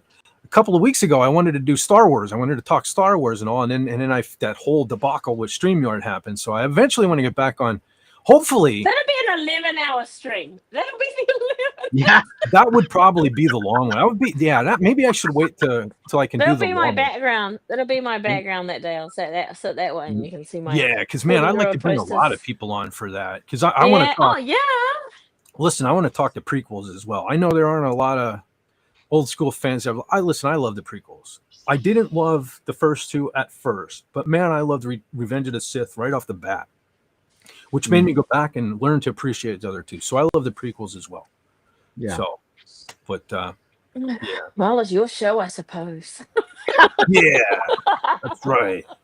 But yeah, one of these days we'll get around to Star Wars. That's another thing too. A-Team. That'll be something I want to discuss. Yeah. But Yeah. I could do a poop segment for Star Wars, but Kathleen Kennedy already did that. good Lord. Yeah, Carla, you missed the poop segment. John introduced the poop segment this evening, so you may have to go back and watch the replay because I'm not going to have John do it. I tried to. It's fine. Okay. Yeah, you don't want to miss the poop segment. Yeah. Oh no, that'll be the highlight of my day. Yep. Glenn wants to know, when did I delete a comment fet? Oh, it doesn't matter. It was. Don't worry about it. It was you actually read the one comment that was deleted, which was about the Ric Flair interview. So don't worry about it. Don't worry about it. Okay. Glenn I said I didn't touch anything. he's washing his car. I was nowhere near my phone, nor did it get wet. Yeah. Oh man, now I'm gonna look like a jackass. If Illegally Blonde looks at this, now she said the F word in a comment earlier, and Restream or whatever wouldn't let me share it. But now there's maybe because there's just not just the 4-letter word. I don't know, but I tried to share Legally Blonde. Said, "Now I'm gonna get." God damn it! There are forces aligning against me in the world of Illegally Blonde that are trying to make her hate me, and it's not me. I swear to God. Jesus, man. Anyway, hopefully, I didn't plan on doing a stream Tuesday, and I certainly didn't plan on talking about Hulk Hogan this week. So hopefully there won't be any more, deaths that impact me so heavily that I can finally talk to Star Wars and other things. But definitely wanted to discuss Hulk Hogan tonight. And I'm glad I did. Yep. So very good. All right. Well, we hit that. We're a little over 2 hours. I was going to try to stick it around to 2 hours. Again, I want to thank you guys. I actually went live on a Tuesday night. I got out of work early, so I figured, what? Ozzy Osbourne died. I got to do something. So if you guys missed that, check it out. I want to thank Canadian Spider-Man again and Jedi Master 2022 for popping in on that one, sharing their love of Ozzy and Black Sabbath with us, and John, of course. Of course, Brother John was there. My pleasure. I don't know. I guess that's a wrap. Carla. You got anything coming? Do you want me to make it bigger? No, I know you don't like that. No, you don't need that. You don't need that. No, I don't know. I hang out with Canadian Spider-Man on his travel stream on Thursday usually, and yeah. Very cool. Yeah. I had. Let's see if it's still here. Oh, you got my list. I made Fred make a list of his list. Yeah, I was making a list. I actually used it. I used it earlier because I put Canadian Spider-Man. I had it in the chat. Cool. And there's Appion's channel, Headcanon Podcast.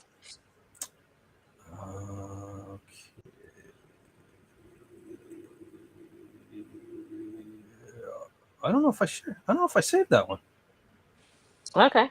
I don't think you'll have to resend that to me. I don't think I saved that. I don't see it here. I can do that.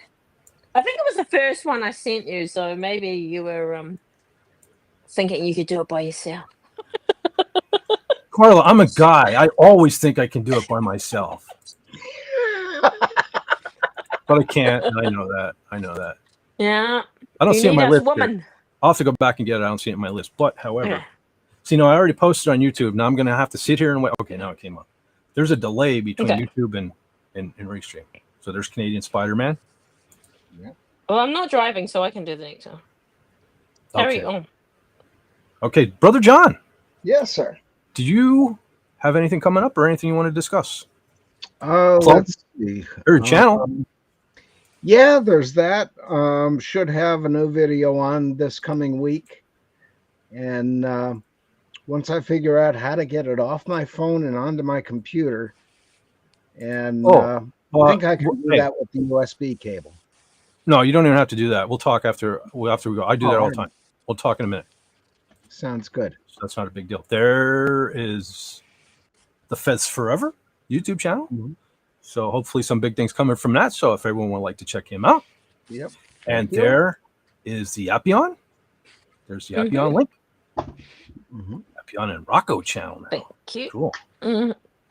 Yeah. Well, they were two guys talking, right? And then but now they've made it a generic head canon because that's what they're doing. Nothing wrong with that. Can't get much more generic than me. Okay, and with that, I don't know. Maybe I was lazy this week. I put out one picture, put out one video. I'll have to try to get back on doing videos. I was so bummed out. I wanted to clip. I thought from last Saturday the Superman segment was so good, but my audio was so low. I don't know what happened. Oh, that's right. I think it had something to do with my Switch because now that I fiddle with my Switch, hopefully you hear me tonight. I think everybody was. It's really good today. It was really good. Okay. Yeah, I'm pretty sure that Switch was the culprit. All right. So I do have something saved that I do want to try to get a video out about this week. Other than that, you know what I always say? You guys, I want to thank all of you. I want to thank everyone that was here on the panel. I want to thank everyone that was here in the chat. I want to thank everyone that will watch this on the replay. And don't forget to try to remember to leave a like and maybe even a comment. It really helps the channel. Much appreciated, much appreciated.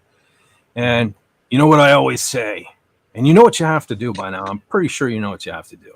You have to take care of yourself.